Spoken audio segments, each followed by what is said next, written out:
Order.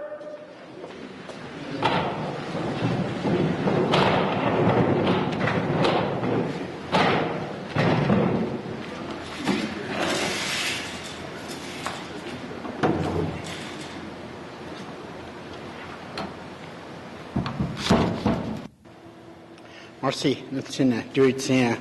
Al Shanitio, a Nikalder, Tadu, no Patsampa, Ella Situ, Bagalata, Sit, Ted, Nazon Bagalata, a Yehayastia. Merci. Amen.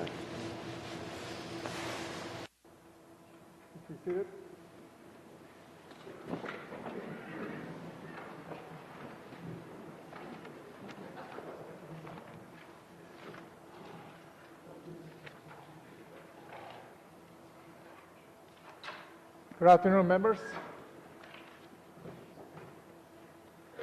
Budget address, Minister of Finance. Thank you, Mr. Speaker.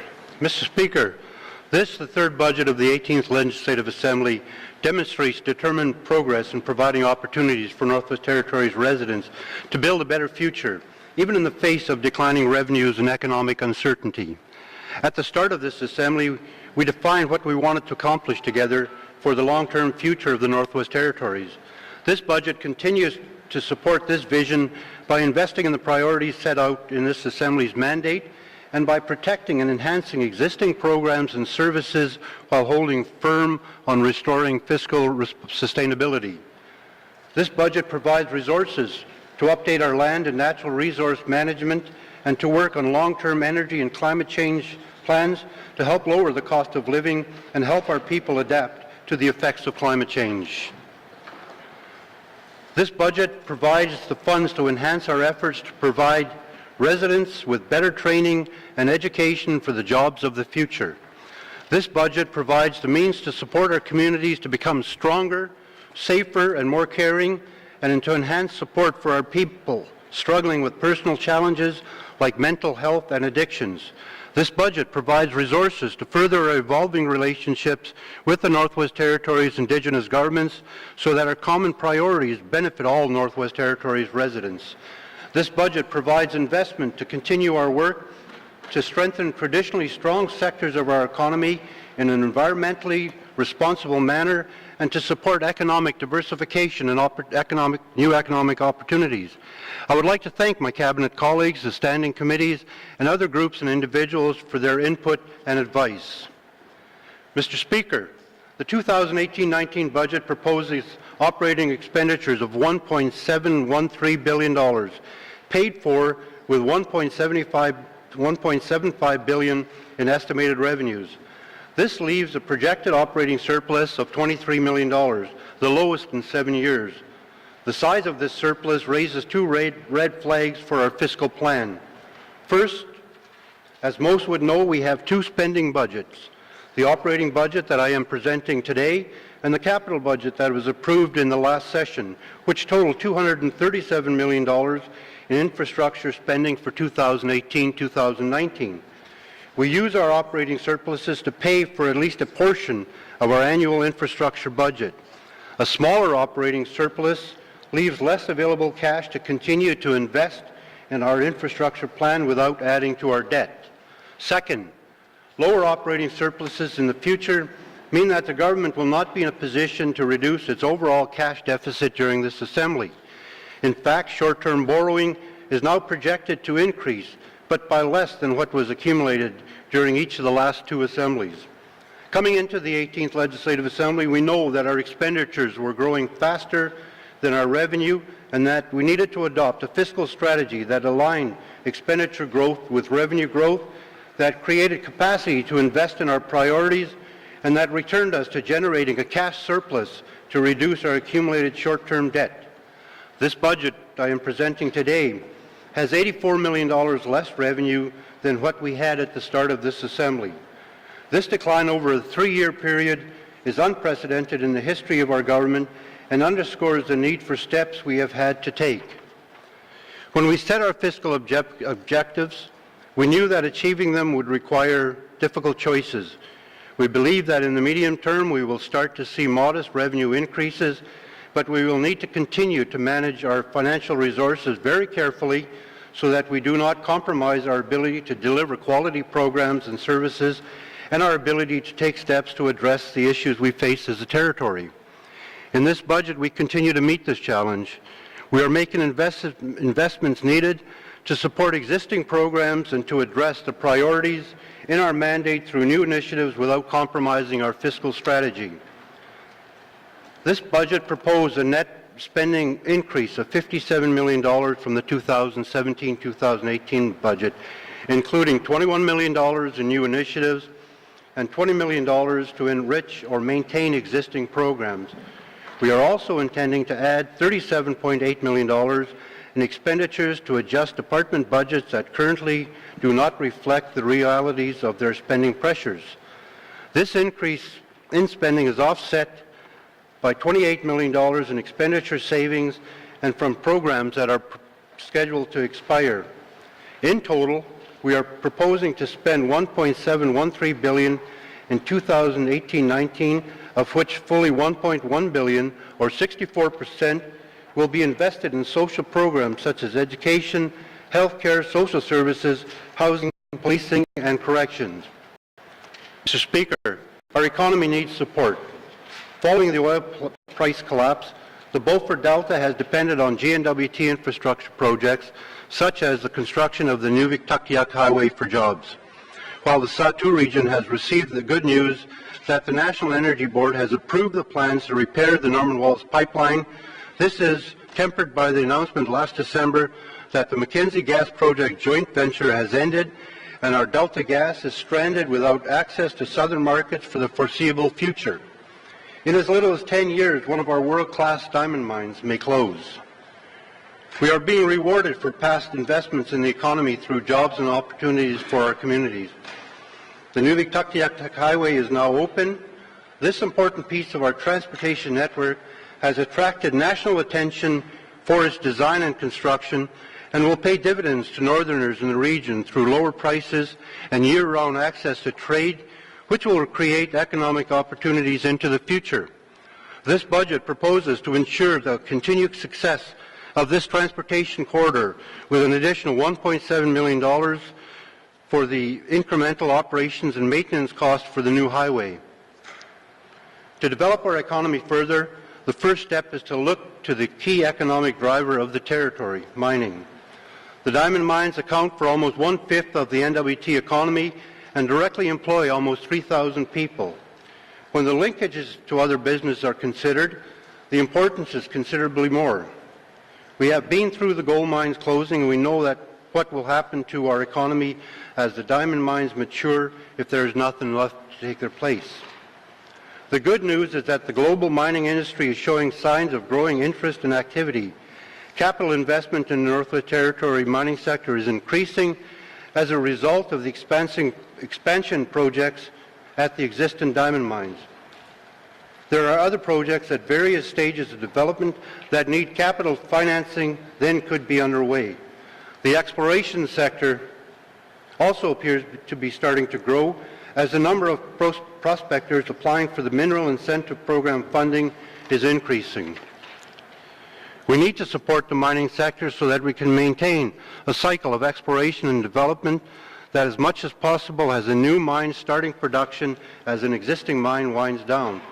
We want systematic development of our mineral resources to provide good-paying jobs and businesses opportunities for Northwest Territory residents for years to come. To achieve this goal, we are proposing $1.1 million in this budget to further work under the Mineral Development Strategy, complete the review of the Mineral Resources Act, and continuing the ongoing commitment to the expanded Mining Incentive Program. This funding will continue the N.W.T's work in convincing the global mining industry that the Northwest Territories is an attractive place to invest. As important, the funding will allow us to better evaluate the effectiveness of the Mineral Development Strategy over the past few years in advancing the Legislative Assembly's mandate. The second step is to strengthen our efforts to support economic diversification. Industries like tourism play an important role in our economy, and the investments that we have made in the tourism industry have helped to increase the number of visitors over the past few years. To further support diversification, this budget proposes to add $1.3 million to implement the agricultural strategy. These funds will help reduce the barriers to commercial agriculture by improving access to land that is viable for agriculture and creating a regulatory framework for the safe production, distribution, and sale of farm products. This funding will also be used to protect the environment, wildlife, and other people through developing both rules governing waste management and plans for reducing the risk of new pathogens and potentially dangerous invasive species and pests that increases with the introduction of different animals and crops.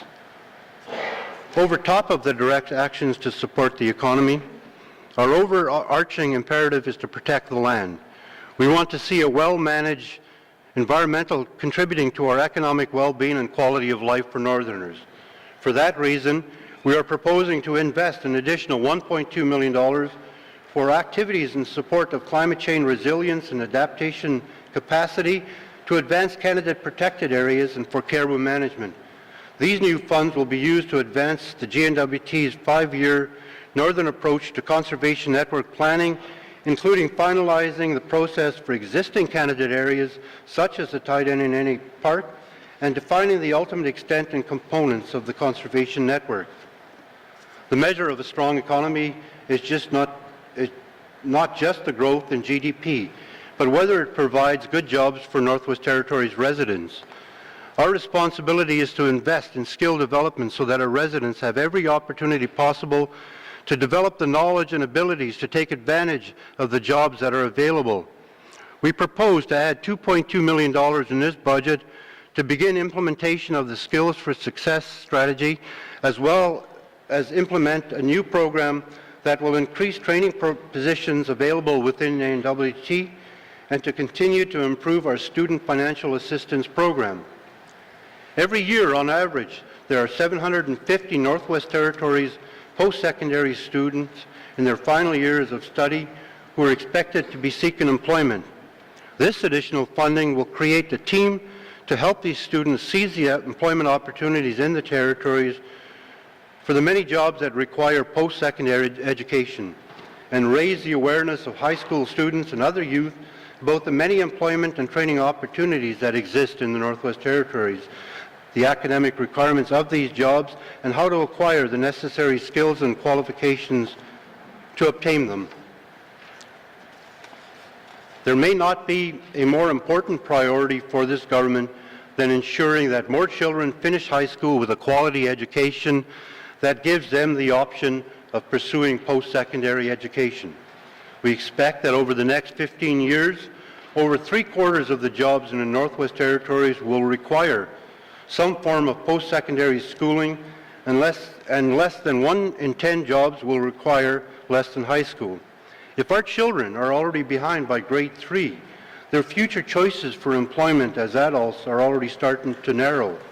We must build on successes from our $155 million investment in junior kindergarten to grade 12 system to improve our children and youth education outcomes. 7 years ago, the Beaufort Delta Divisional Education Council started a pilot project that changed distance learning in the district with school-based support teachers and in-person meeting with students. The N.W.T's Education Renewal Initiative will help transform this project into the Northern Distance Learning Program with a happy result where other approaches rarely saw even 1/3 of the course completed. This program has brought student course completion rates to 70%. We propose in this budget to build on this success through a $1.6 million investment in the Northern Distance Learning Program for small communities. This initiative will bring a higher level of access to quality education to students in these small schools than we have seen since grade extensions began in the 1990s. Now that junior kindergarten has been implemented in all 33 communities, we are making good on our promise in last year's budget with an additional $2.1 million investment. With overall enrollments less than what we expected, we are also going to direct an additional $881,000 towards providing inclusive schooling funding for junior kindergarten students.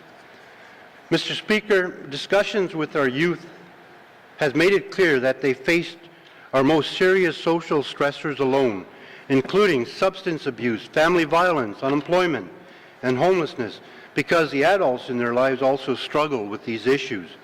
This budget calls for an additional $1.5 million to put more child and youth mental health counselors in our schools. These positions will add significant capacity to help our youth and their families address mental health and addiction issues, to support mental wellness, and to build coping and resiliency skills. We are the only jurisdiction in Canada to have 11 official languages. This budget includes the $4.3 million in funding received from the federal government to support French and Indigenous languages within the Northwest Territories. This funding helps to implement our action plans for French and Indigenous language so that we can better connect with each other, preserve our heritage, and tell our stories about the land that sustains us. Delivering health and social services in the Northwest Territory to Northwest Territory residents consumes over a quarter of the N.W.T's total operating expenses. This year's budget expands and strengthens our health and social services and ensures programs are resourced at appropriate levels through a $20.7 million adjustment for out-of-territory hospital and physician services, residential southern placement, extended health benefits, and Métis health benefits. We also propose to adjust the departmental budget to provide $6.8 million in ongoing operations support for our long-term care facilities and home care, community care, and mental health and addiction services across the territories, and $500,000 for the ongoing funding for the Youth in Crisis Mental Health Program. Finally, a further $6.7 million for the new Territorial Hospital annual service payment is added in the budget adjustments. We continue to invest in the priorities of the Assembly through new initiatives.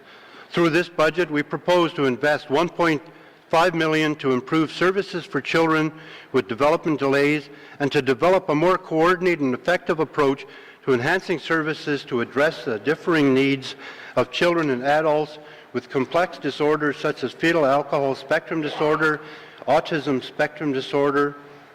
Almost half of this additional funding will be targeted to expand services for young children in small communities who need speech-language therapy, occupational therapy, and audiology services, as well as enhancing services for other complex neurological disorders. Homelessness and public intoxication are issues in our community. In Yellowknife, the dual tragedies of mental health problems and addictions are being played out in public areas and on downtown streets and have increased pressures on government services, including the RCMP, the City of Yellowknife's ambulance service, and the Stanton Territorial Hospital's emergency department over the past 2 years. We are working with our partners to put better programs in place to address these issues. As an important step, this budget proposes $762,000 for the Yellowknife Sobering Center to make sure that there is a safe shelter and safe transportation to that shelter for intoxicated and homelessness people at all hours of the day.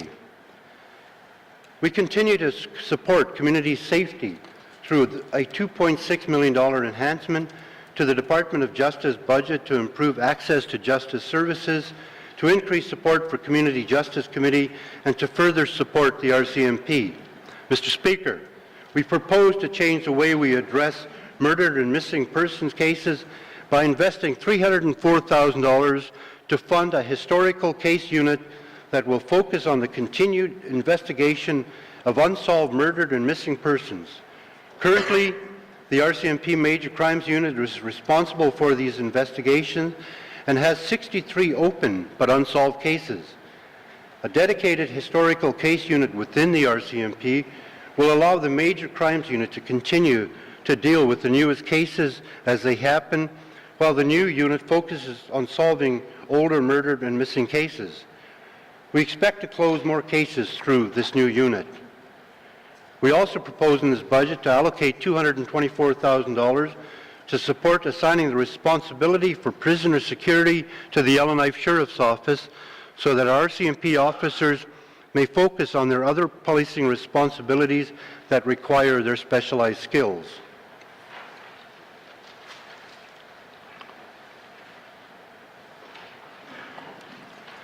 The high cost of living is a reality for northern communities. The N.W.T invests more than $186 million annually in programs that directly support low-income families and that offset the high cost of living for residents across the Northwest Territories. Despite this, almost 1 in 5 Northwest Territories residents does not always have enough to eat. This is unacceptable, especially for people who can obtain good, nutritious food from hunting, fishing, and gathering. This budget proposes to address the 18th Legislative Assembly's mandate to improve food security by investing $412,000 in a country food strategy. Working with Northwest Territory residents, we expect to produce a consensus vision and objectives and to propose actions that will guide the development of country food programming and to support the long-term sustainability of country food systems. We also propose to include $3.3 million in additional resources to further support low-income residents and offset the high cost of living for everyone.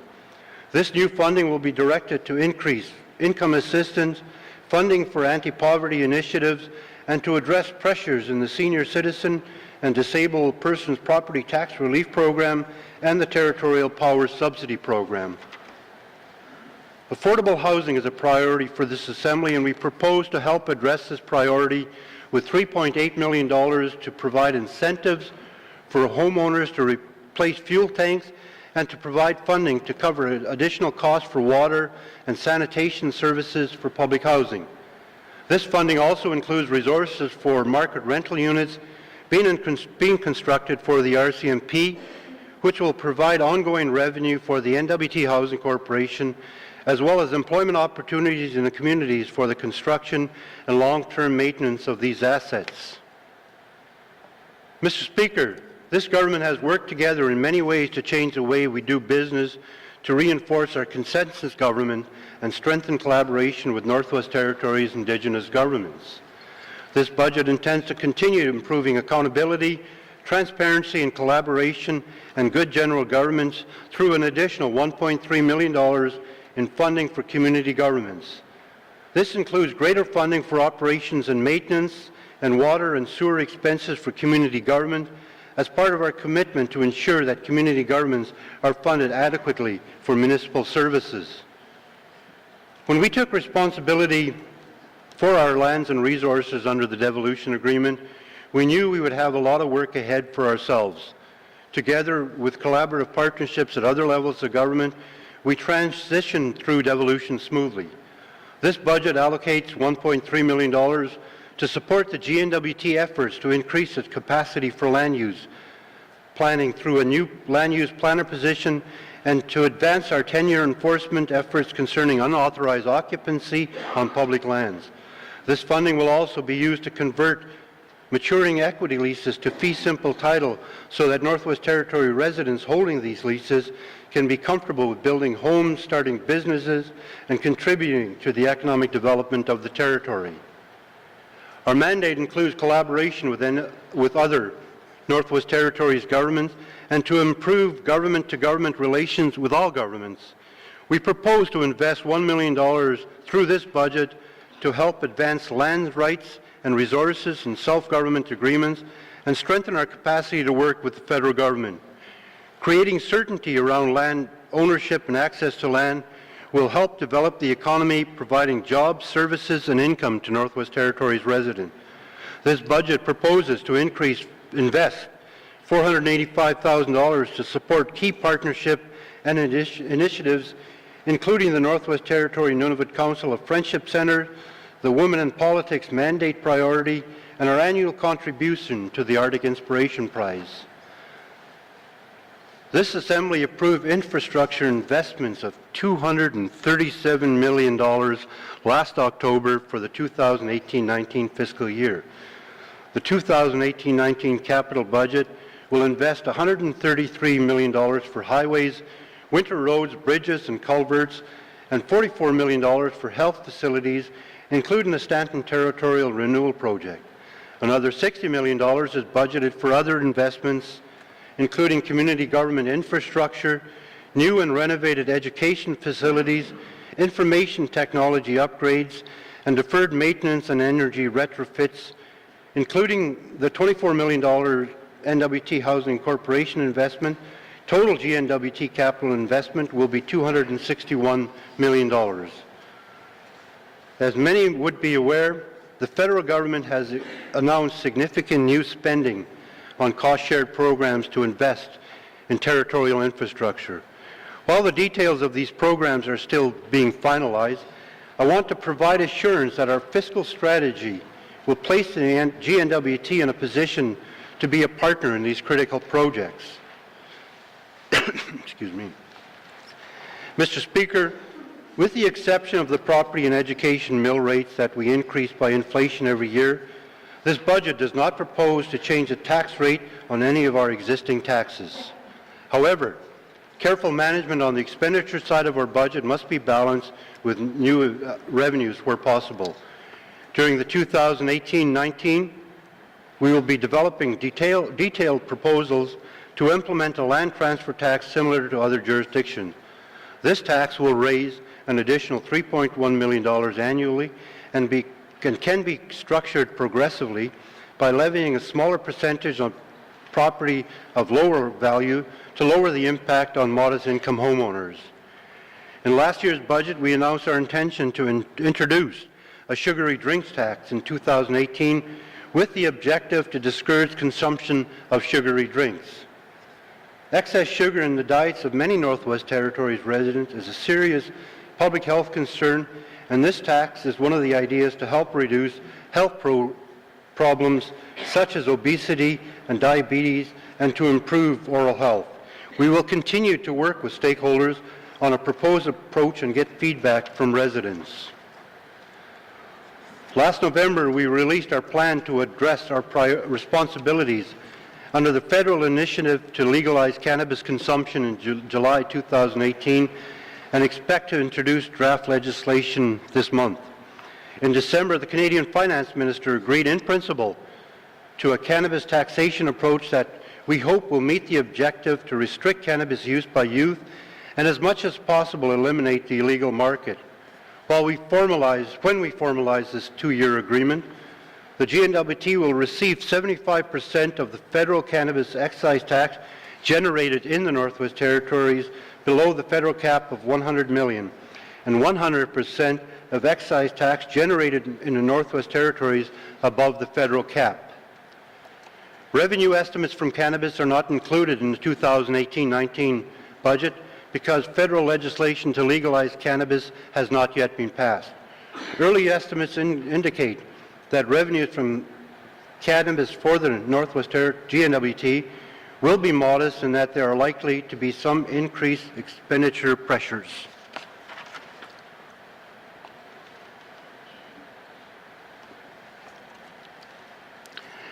As noted in last year's budget, we have signed the Pan-Canadian Framework on Clean Growth and Climate Change, which includes carbon pricing as one of the pillars to reduce greenhouse gas emissions. Over the course of this year, we have considered the implication of carbon pricing on the Northwest Territories economy and cost of living and have held public discussion on the issue through an online survey.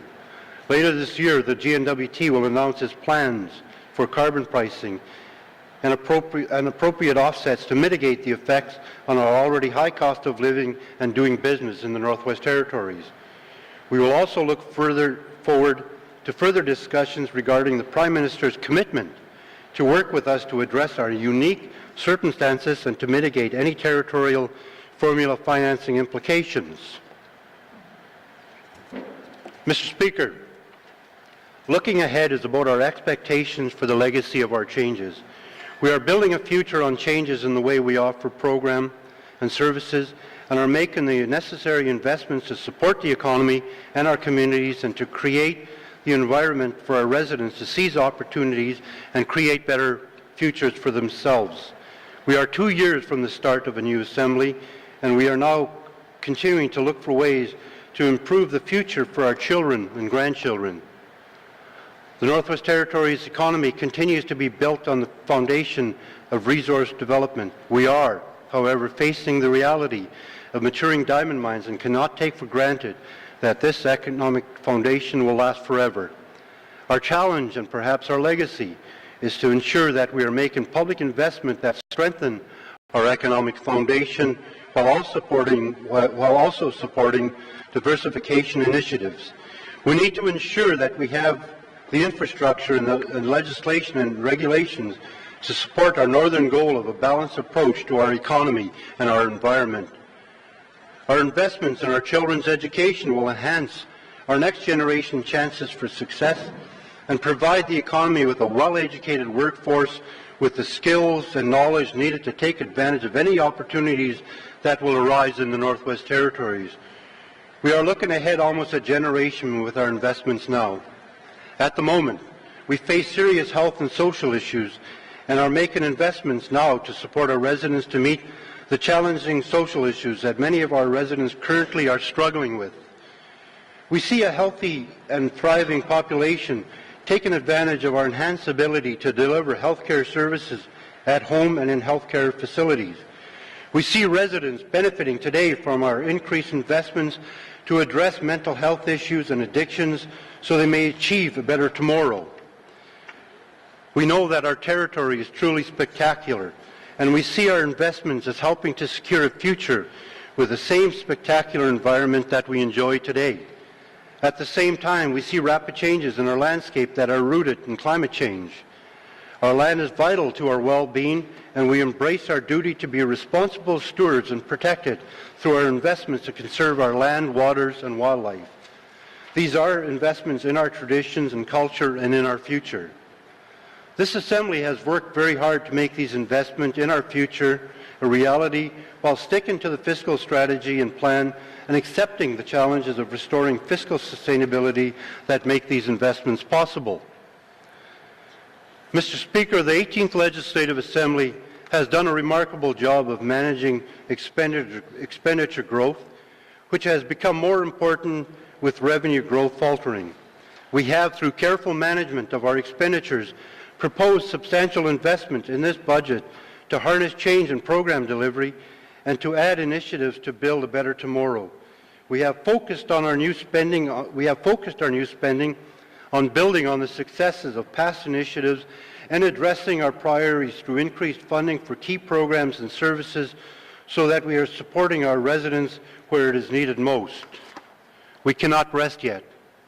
Revenue shocks beyond our control have meant we are not where we wanted to be by this time in our fiscal plan.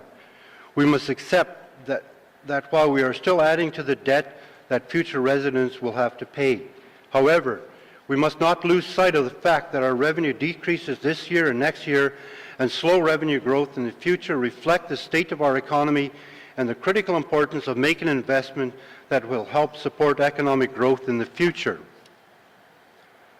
Our fiscal situation creates challenges, but we remain committed to reducing our level of expenditures so that we can ensure ongoing operating surpluses that are, in addition to prudent borrowing, critical to supporting investments for the benefit of Northwest Territories for decades to come. Our investments and our priorities are supporting current Northwest Territory residents and will also benefit future generations by ensuring a well-managed environment that contributes to our well-being and quality of life and a strong economy that provides jobs and opportunities for our communities. This Assembly's past actions as responsible fiscal stewards have kept our fiscal strategy on track. The fiscal plan is working. With the continued support of this Assembly, we can address our fiscal environment while still investing for a better tomorrow. Thank you, Mr. Speaker.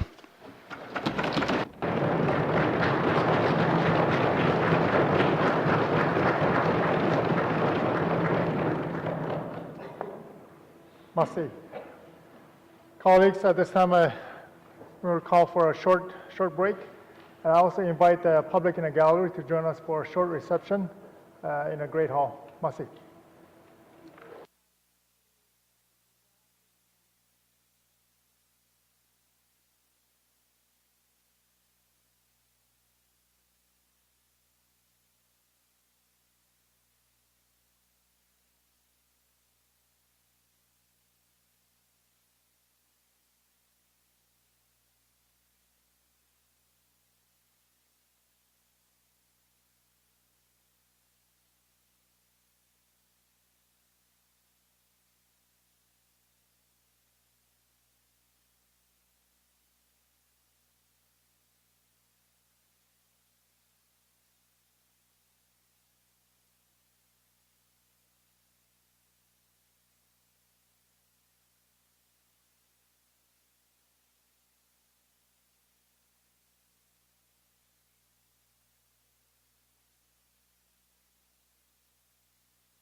Welcome back, everyone.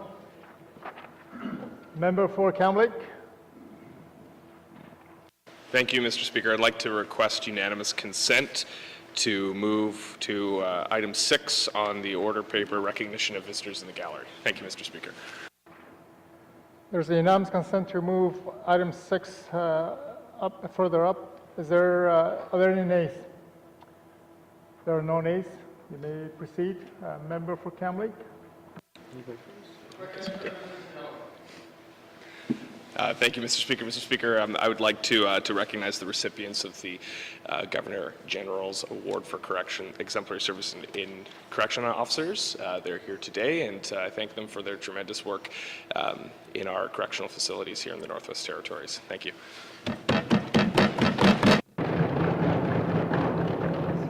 Merci. Recognition of visitors in gallery. Member for Trinidad-Willowday. Mr. Speaker, I would like to recognize Justina Black, Tyler Smith-Seta, and Catherine Lafferty from Dechinta University. Thank you.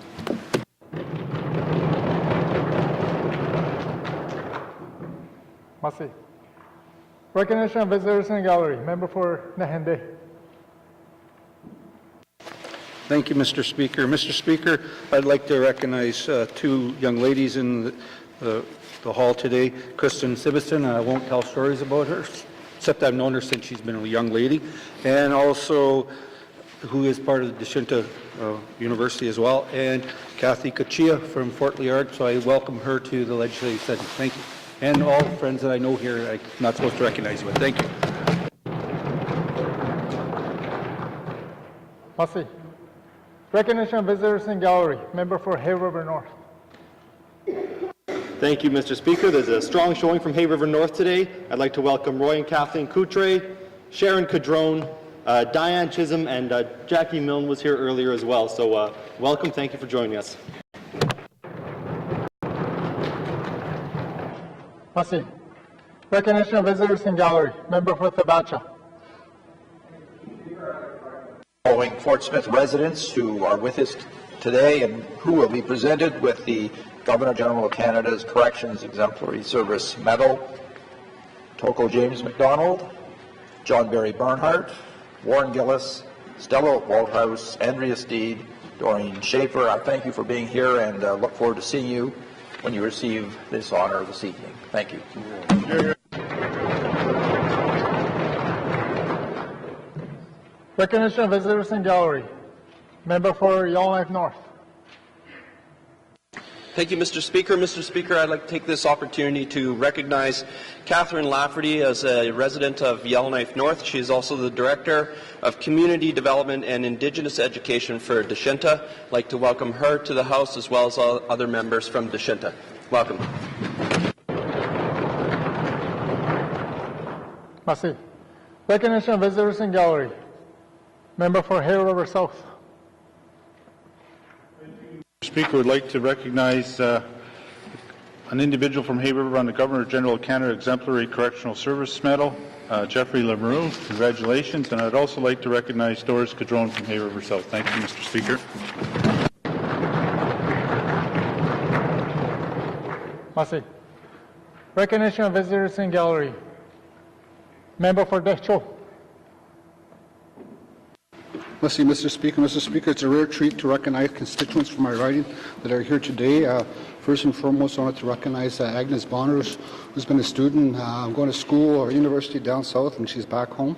At the same time, I wanted to recognize Sam Gargan, the former MLA, the Speaker, and plus the current Mayor for Fort Providence, and also an associate in the support of the Dechinta University, and also members of the Dechinta University as well. Merci.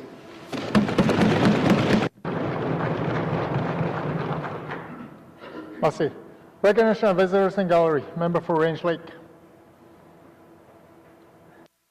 Thank you, Mr. Speaker. I'd like to recognize a Range Lake constituent. We have an agreement because I butchered his name too many times.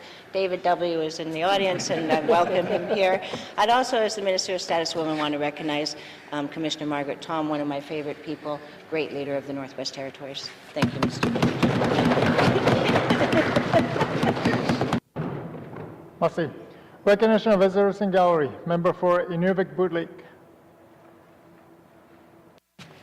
Thank you, Mr. Speaker. At this time, I'd just like to welcome and recognize the staff, board members, and alumni for Deschenta Center for Research and Learning.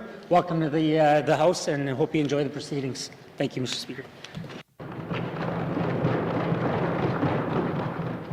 Merci. Recognition of visitors in gallery. Member for Yellowknife Center. Mr. Speaker, I would like to acknowledge and welcome Margaret Tom in the gallery. We need more strong leaders like Margaret in this House. Thank you.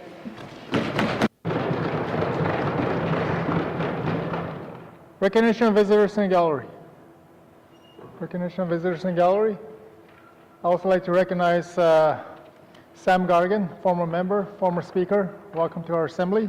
And the Honorable Margaret Tom, that's here with us as Commissioner. Merci for joining us. And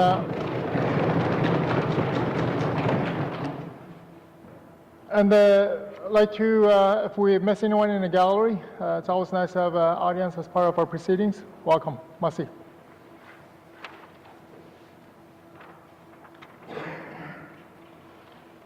Minister's statement. Minister of Justice. Mr. Speaker, our mandate has outlined direct actions to improve the lives of Northerners. For the Department of Justice, this includes a commitment to offer programming that meets the rehabilitative needs of inmates. An integral part of the work of the Department of Justice requires that dedicated individuals in our corrections service constantly learn and adapt to the needs and best practices for helping inmates in our system.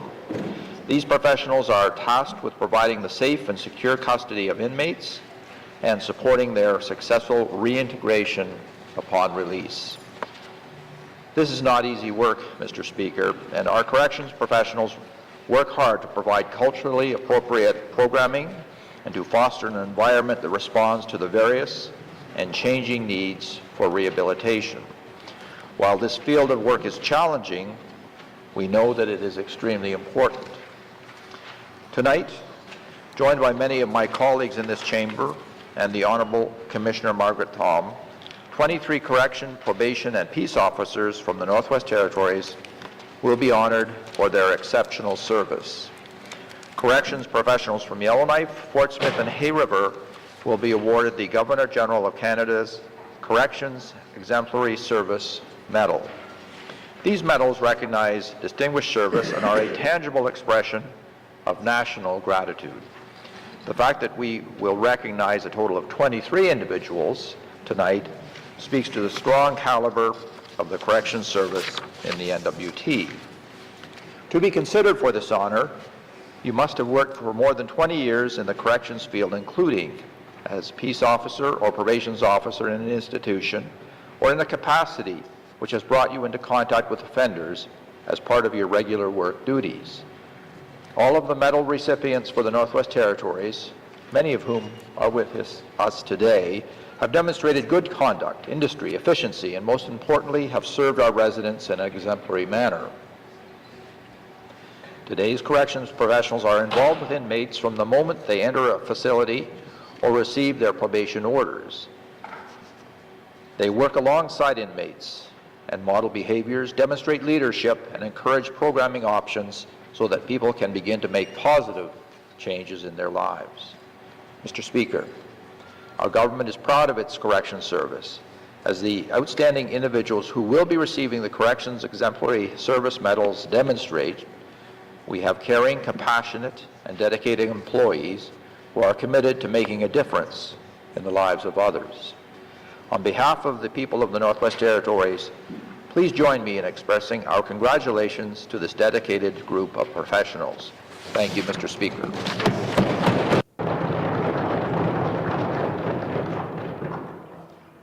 Merci. Minister statements. Minister statements. Member statements. Member for Nahende. Thank you, Mr. Speaker. On December 3rd to 8th, the Standing Committee of Social Service, or Standing Committee of Social Development, and the Minister of Health and Social Services had the opportunity to visit the 4 treatment centres that the Government of Northwest Territories has contracts that do provide treatment centres for the treatment programs for the residents of the N.W.T. As well, we've had the opportunity to visit Guthrie House, part of the BC Corrections, that provide residents, inmates, with a unique program that helps them deal with trauma and addictions. Mr. Speaker, the trip was about clear links between addictions and mental health in the N.W.T. and mental health hospitalization. Harm caused by alcohol consumption and growing community concerns regarding fentanyl use also weighs on Northerners' minds. This tour gives us a better understanding of the experience of N.W.T. residents in treatment and recovery and how we can improve our programs and services. As we all have witnessed loved ones and friends struggle with addictions, trauma, and or mental illness over the years, this trip was an eye-opener for myself. We witnessed firsthand the programs and had the opportunity to speak to some of the residents. They spoke about the treatment programs and why they were working for themselves. I realize these facilities are down south, and this is a struggle for some. I wish we could have the capacity in the north to deal with these issues, but until we get there, southern facilities may be our best option. In my discussion with some of the residents, they like the privacy to work on bettering themselves away from their home community. They like the fact that the facilities and the programs offer the tools that a person needs to get well, an opportunity to seek further healing, individual and group counseling, and to be able to adapt and recognize the importance of the personal culture, spirituality, and aftercare support. One of the key points of this trip for me was treatment only works if the person makes a commitment themselves to get better. They need to do it themselves. All we can do is love and care for them as they go on the journey. It sounds simple, but it isn't. Please show your support and encourage them. There's always the darkest before we see the light. I believe we will succeed together. There is hope. We need to talk and how we'll be able to help each other. Mr. Speaker, I'll have questions for the Minister of Health and Social Services later on. Thank you.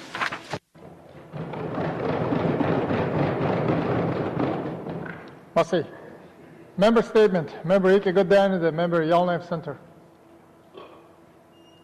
Massey, Mr. Speaker. Mr. Speaker, in December, I joined my colleagues, including the member for Nahende, on the Standing Committee on Social Development and the Minister of Health and Social Services for a tour of the 4 facilities which the government has contracts with, as described by my colleague. I came away with a greater understanding of what is offered at these treatment centres and what we can do to strengthen aftercare. The 4 centres have a common approach shaped by the AA 12-step program with its focus on abstinence and peer support. Clients are offered group and individual therapy that acknowledges that almost everyone with an addiction has also experienced significant trauma in their lives. Between half and 3/4 of the clients complete the initial 4 to 6 week program, and some of the centres offer a second transitional phase as well. Mr. Speaker, I want to talk to you about a man I met from the N.W.T. at the Fresh Start program in Calgary, who had been sober for about 9 months at that point. He says he's been an addict for 40 years, and no one who knew him believed he could change. After finishing the program, he stayed in Calgary because he doesn't want to go home. After 2 previous visits to treatment centres, he relapsed because there wasn't enough support for him in his community, such as daily AA meetings. He also doesn't have anywhere to live. He had been living under houses and in an abandoned car prior to going to Calgary. We met other people in recovery and other treatment facilities who highlighted these same challenges, finding support for their sobriety in their communities and finding housing. The question is how to build on their success so that their investment in their sobriety and the government's investment in their treatment continues. There are some basic ingredients for success. First, people who are leaving treatment need to be discharged into housing. Discharging people to a couch perpetuates the chaos they have worked so hard to put behind them. Second, we have to figure out how to strengthen aftercare in the communities that don't have AA groups by increasing access to the aftercare provided by the treatment facilities themselves. Mr. Speaker, this tour was both helpful and hopeful. Addictions do not have to be a life sentence. Thank you, Mr. Speaker.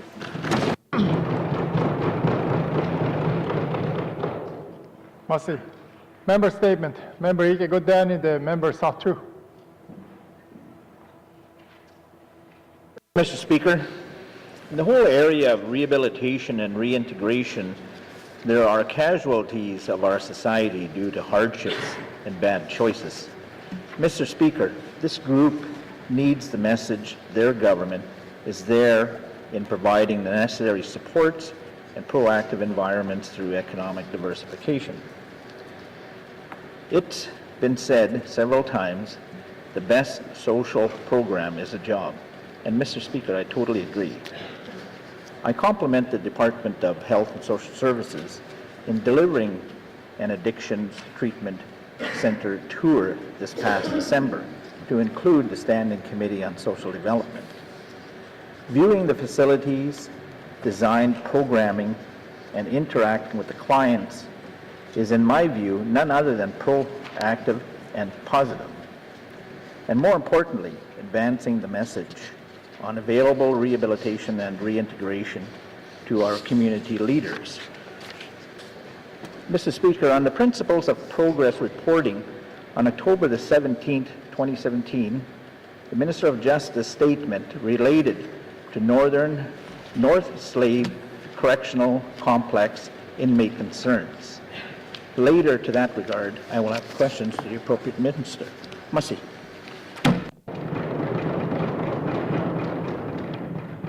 Massey. Member statement. Member Ike Godan and the member N.W.T.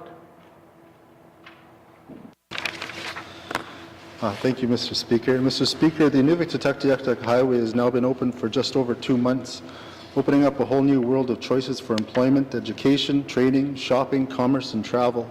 The residents of Tuktoyaktuk have looked forward to this day for a long time, and they're ready to take advantage of the opportunities the new highway opens to them. But, Mr. Speaker, Northerners are practical people. Even when change brings exciting benefits, we like to know the risks and we like to tackle them head on. In this case, increased mobility and activity, thanks to the new highway, has also enabled easier access to drugs and alcohol and increased risk of community disruption. During my recent constituency visit to Tuktoyaktuk, residents made it clear that action is needed. Residents spoke of increased reports of hard drugs entering the community and raised their concerns that the community will join the ranks of Canadian towns suffering due to fentanyl addiction. Although the local RCMP are doing their best, the detachment is understaffed for these new demands, Mr. Speaker. Excuse me, and addictions in the community may very well worsen with the legalization of cannabis later this year. Mr. Speaker, Inuvialuit have been resilient and have been coping with the impacts of the highway and other factors. They need immediate and ongoing support for first responders such as RCMP and health workers, as well as mental health workers, Mr. Speaker. This will provide a service for very much need in the region to support our residents. Mr. Speaker, we know that the Department of Health and Social Services is working on addictions and Addictions Recovery Action Plan. Mr. Speaker, that plan must include careful consideration of how the government, Indigenous governments, communities, and Northerners can work together to combat addictions in our small communities, especially those that are like Tuktoyaktuk facing sudden and dramatic changes. Thank you, Mr. Speaker.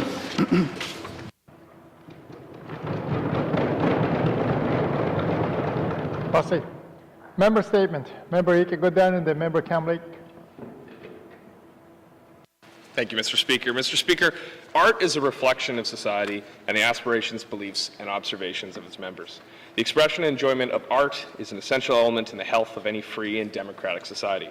Art is not created or defined by government, and government's role is to recognize the social, cultural, economic, and spiritual contribution that art makes to our communities. And these communities of artists, of individual artists, art organizations, and arts consumers they serve, and assist them in the achievement of these objectives.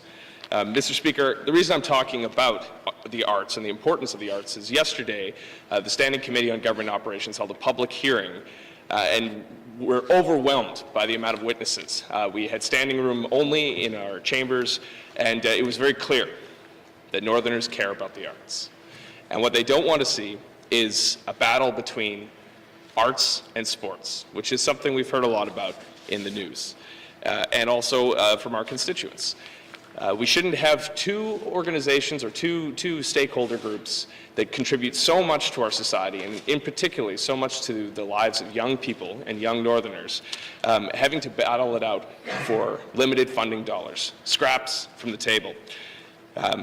And this is not just about enhancing our culture or enhancing artistic or sports programs. This is about the economy, Mr. Speaker. The arts and culture sector is a $54.6 billion industry in Canada, a cornerstone of our economy. 2016, the Government of Canada made a historic investment of $1.9 billion over 5 years to foster innovation, creativity, and growth in our cultural sector. As part of this investment, the government invested $550 million to foster the development of the arts in Canada by doubling the budget of the Canada Council for the Arts between 2016 and 2021. This government has not increased the endowment to the Arts Council, the N.W.T, for 10 years, and over that time, arts organizations have had to struggle to find available funding. It's time that we changed our track record on the arts. It's time that we invested in the Council of Arts, and it's time that we gave artists a stronger economic basis for their craft, create real creative jobs, and grow our creative industry so we can give Northerners the health and economic success that they deserve. Thank you, Mr. Speaker. Merci. Member statement. Member Ike-Goodin and the member Yellowknife North. Thank you, Mr. Speaker. Mr. Speaker, as noted by the honourable member from Cam Lake, yesterday our Government Operations Committee public hearing drew a large crowd. The committee is reviewing the Western Canada Lottery Act, seeking ways to avoid losing money to federal taxation. I think we can all agree we need to keep northern dollars here in the north. But the purpose of the review needed to be communicated better. Some misunderstood and thought the whole Lottery Act was up for review. Many of them wanted to propose that lottery funding should be directed to the arts, but it turned out that wasn't on the agenda. But what was clear is that the public debate about arts versus sports continues, and I wonder if it has to. Mr. Speaker, I can't walk into a store these days without a sports team wanting to sell me a raffle ticket or pack my groceries. They come to my house and pick up the cans and bottles. Heck, they even help distribute my Yellowknife North newsletter. It's great to see teams so proactive, working and raising money to travel and compete. I remember well my days of doing the same. No doubt, sports and recreation have a tremendous impact on society. The upcoming Arctic Winter Games and Olympics show the results of our investments in youth and sport. I'm also a beneficiary. My own introduction to sports was through school and local recreation programs. I was fortunate that it allowed me to compete at fairly high levels in curling and golf. Mr. Speaker, everyone appreciates that we have built up a significant force in sports and recreation. We certainly don't want to compromise that in any way. It would be a shame if we did. But Mr. Speaker, art is all around us. In my riding alone, one can see the impact of artistic creativity. Whether it's in the architecture of Latham Island homes, the art galleries strewn about Old Town, the murals that adorn every garbage can, power box, and building. Then, of course, there are the world-class events like Long John Jamboree, the Snow King Festival, and Ramble and Ride. Each puts on its own display of creativity. The arts clearly have an impact on our day-to-day lives. Mr. Speaker, at this time I seek unanimous consent to conclude my statement. Merci. Member seeking unanimous consent to conclude your statement. Are there any nays? There are no nays. You may conclude your statement. Thank you, Mr. Speaker, and thank you, colleagues. Mr. Speaker, it's obvious that the arts has not grown at the same rate as sports. But arts and creative industries are now gathering momentum with growing demands for resources. They need a dedicated period of public investment to catch up. It's time for a full discussion about the arts and the resources we need to build and promote this critical piece of our society. As a government, let's reach out to the creative industries and seek their input on how to shape the future. Mr. Speaker, it's time for critical investment in the arts. It's time for a review of the N.W.T. arts strategy. Mr. Speaker, I'll have questions for the Minister of ECE at the appropriate time. Thank you. Merci. Member statement. Member Ike-Goodin and the member Frame Lake. Merci, Monsieur le Président. The Stanton Renewal Project was raised in this House several times yesterday. Regular members have had to make numerous inquiries of the Minister of Finance to try to find out what is going on and the implications for us here in the Northwest Territories. Even though I've suggested a more proactive public communications effort, Stanton Renewal Project website has not had much added to it for some time, and there's almost nothing about the recent events with regard to one of the major partners, Carillion Canada, which is in creditor protection.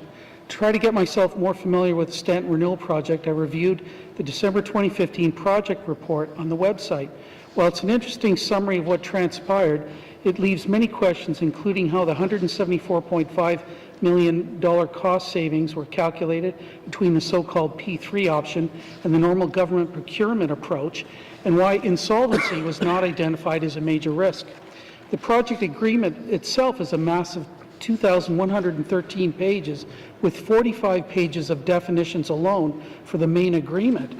Needless to say, I did not read the whole document, but skimmed enough to get some questions ready for the Minister later today.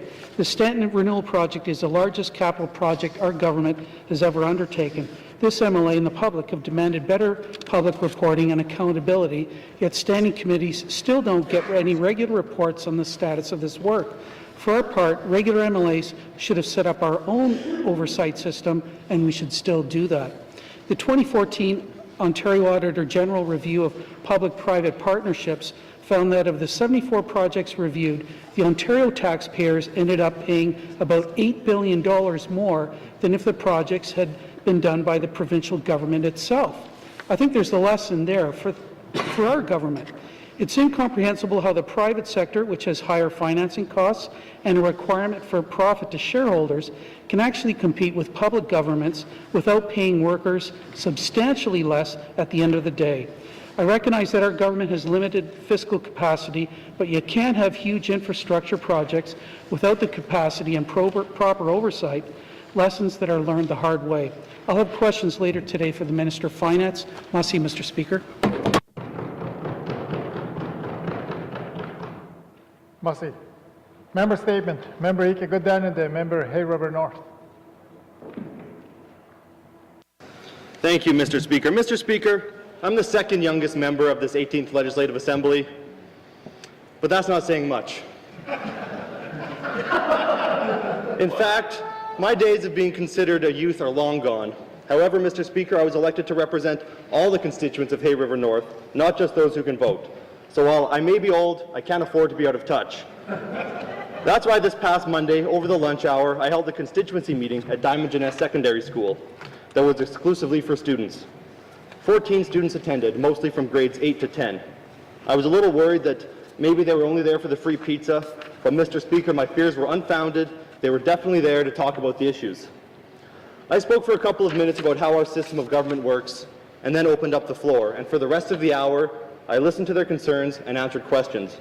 Unsurprisingly, a lot of the issues revolved around education. I heard firsthand about how they were directly affected in terms of workload and their ability to succeed by changes to the curriculum. They were concerned about the lack of course selection, especially compared to other jurisdictions. Some felt that they could have trouble following their career path that they had chosen because they didn't have access to the right courses. They wanted more practical education as well. They want courses that teach them about the real world, things like taxes and budgets. There was concern about the lack of special needs helpers in the school and the need to rely on third-party funders and other students to provide special needs support. Then, Mr. Speaker, there's busing, or more precisely, the lack of busing.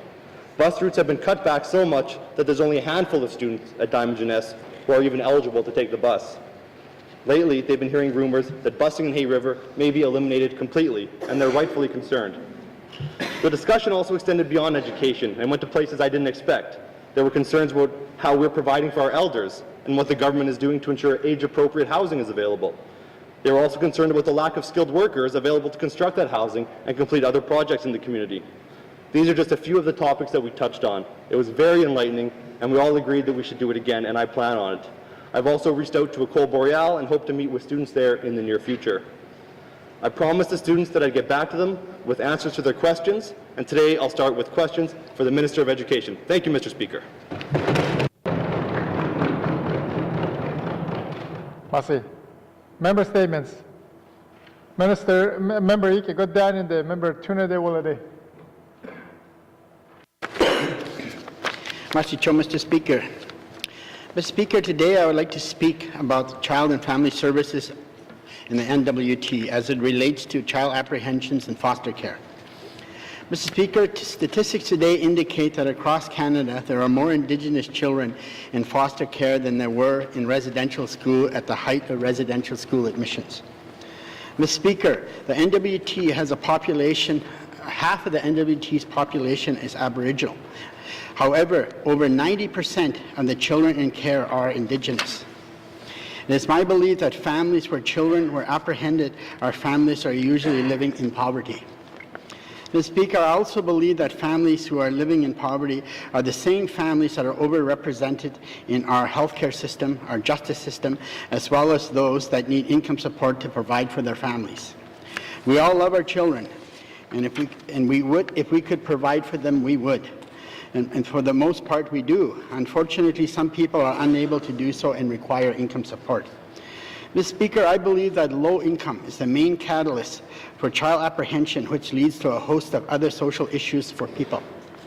Mr. Speaker, in 2001, there was a joint study done between Corrections Canada, the Assembly of First Nations, the Department of Justice Canada, the Department of Indigenous and Aboriginal Affairs, the Native Counselling Service of Alberta, and Aboriginal Healing Foundation, which examined the effects of family disruption on Indigenous and non-Indigenous inmates. The study found that a large proportion of Aboriginal inmates were involved in the child welfare system when they were children. Approximately 2/3 of Aboriginal inmates say they have been adopted or placed in foster or group homes. Mr. Speaker, I am convinced that the men and women that have served time in correction facilities or prisons down south are having difficulties obtaining employment. This is a vicious, interconnected circle, Mr. Speaker. Mr. Speaker, I know the Department of Health and Social Services does provide financial support to foster home providers. I strongly suggest that the same support be given to families in order to mitigate the likelihood of child apprehensions and to assist parents in maintaining family units. This being said, I also recognize the value of what foster homes provide and the outstanding... Member Tunaday, your time for member statement has expired.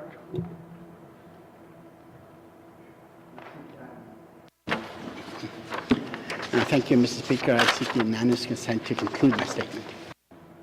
Merci. Member seeking unanimous consent to conclude his statement. Are there any nays? If there are no nays, you may conclude your statement. Thank you, Mr. Speaker.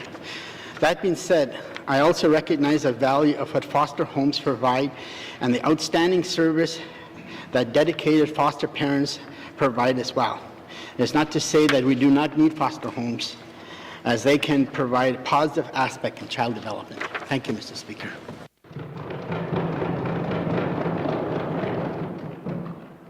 Member statements. Member for Dehcho. Merci, Mr. Speaker. Mr. Speaker, as you know, the National Inquiry into Missing and Murdered Indigenous Women and Girls recently held a series of meetings in Yellowknife. Over 3 days, the inquiry invited testimony from witnesses who had pre-registered, while also remaining open to anyone who had not registered but still wanted to speak. Evening events were also held to celebrate Dene, Inuit, and Métis culture. These meetings were intense and emotional as women and men from across the territory gathered to speak their truth.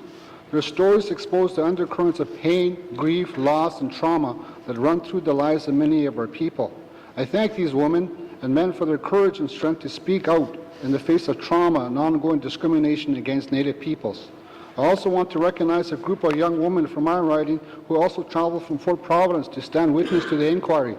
Led by Beverly Hope, 4 young ladies, Amber Gargan, Shanita Landry, Kate Brule, and Bailey Gargan, came together to discuss the stereotypes Indigenous women face and how they can respond to violence in their home communities. Mr. Speaker, these youth set an example for us as adults. Witnesses told the inquiry of the need to break the silence on abuse, discrimination, and violence. We also heard loud and clear that both counseling options and opportunities for recourse through the justice system are not sufficient. As Indigenous people have told the inquiry at every stop, healing is needed to recognize and address the impacts of trauma and colonization. Mr. Speaker, Leona Brule is from Fort Providence. She is missing, and she has never been found. Philip Leishman is from Kakiza. He is missing and has never been found. To strive for equality of women and men in all aspects of society, multifaceted solutions are needed. Health and Social Services must continue its work to address systemic discrimination. The problems facing our child and family services must be tackled, and the Department of Justice must continue to work to address security and inmate concerns in its facilities, as well as its support for men's healing program. Violence against women must stop. We must stop it. Merci, Mr. Speaker.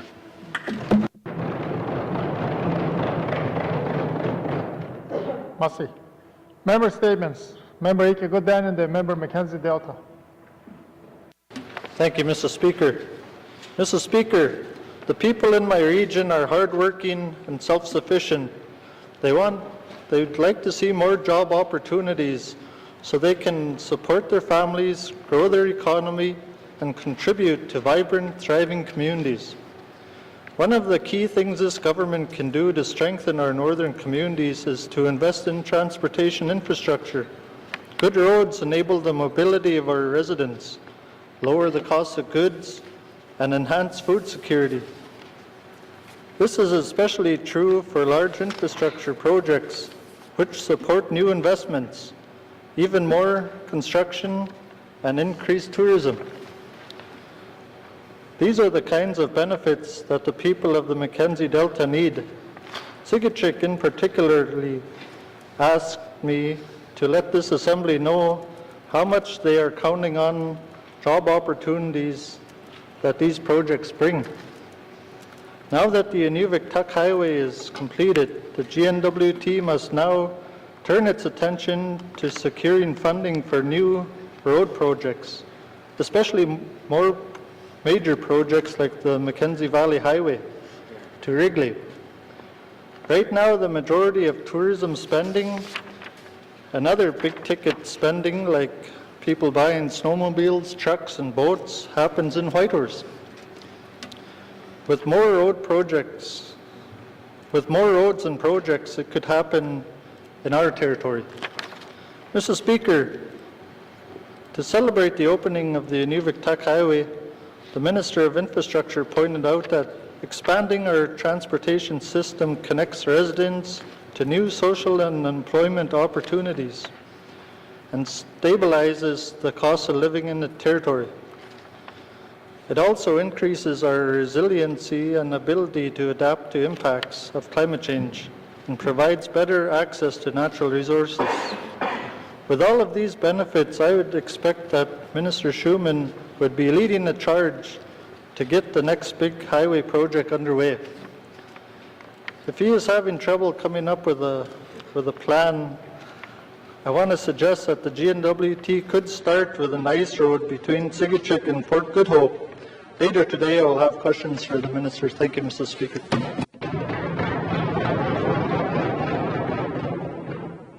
Merci. Member statements. Member statements. Returns to oral questions. Returns to oral questions. Acknowledgements. Acknowledgements. Oral questions. Member for Nahende. Thank you, Mr. Speaker. Mr. Speaker, today I talked about, did my member statement about the 4 treatment centres that the government Northwest Territories contract with. So I'm going to have some questions to the Minister for Health and Social Services. My first question, can the Minister please explain how these 4 treatment centres were selected for the residents of Northwest Territories? Thank you, Mr. Speaker. Merci.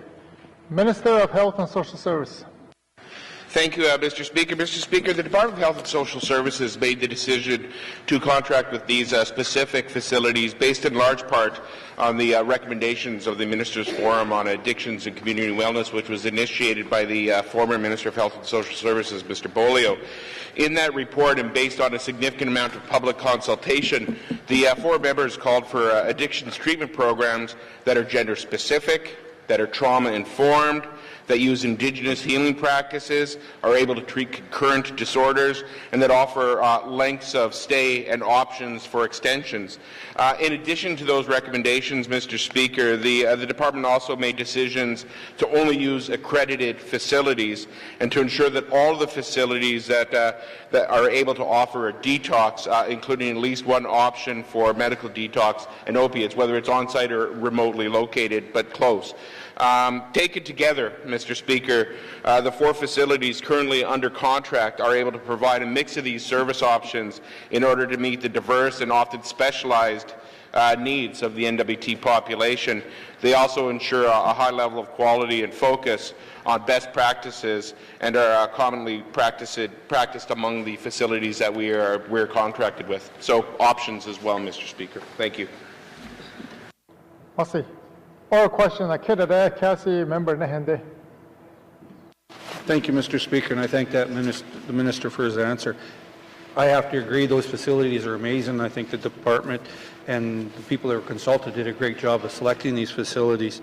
Mr. Speaker, can the Minister tell us how does a resident select a facility that they wish to attend to address their addictions? So in other words, with these 4 facilities, how do they select the ones that's best suited for them? Thank you, Mr. Speaker. Merci. Minister of Health and Social Service. Thank you, Mr. Speaker. Mr. Speaker, I'd like to remind the members of the House that the facilities aren't the only option. There are community options available, whether it's community on the land options, or whether it's community counselors, or whether it's programs like the Matrix programs. But facilities are the appropriate venue in some occasions. When an individual needs a facility-based option, the councils will often work with them to explain all the options and the pros and cons of the different facilities based on the needs of that individual. They will also look at availability. Is there room in that facility today? Is there not room in that facility today? Is there something in 2 weeks? Is there something in 1 week? And they work together based on the needs, what's available, and the different facilities. And it's based on discussion and what the individual is comfortable for and what's appropriate at any given time. Thank you, Mr. Speaker. Merci. Oral question, Cassie, member Nahende. Thank you, Mr. Speaker, and I thank the Minister for that answer. It does help, and yes, I understand we have the option of using local, and I think that's great, but this facility option is, something that for the other people moving forward. Mr. Speaker, can the Minister explain, does the government allow, or the department allow residents the opportunity to attend other treatment centers, and is the government pay for those facilities? Thank you, Mr. Speaker. Merci. Minister of Health and Social Service. Thank you, Mr. Speaker. Mr. Speaker, residents always have choice, so they can choose to go to facilities that we aren't currently contracted with. The difference is we wouldn't be funding or providing financial support if they were to do so. Facilities that are not in contract or have not actually gone through a thorough scrutinization by the department, they may not be accredited. We don't know whether or not they're safe. And it would be a liability for us to support treatment at a facility that doesn't meet standards that have been set. So we wouldn't be providing financial support in those situations.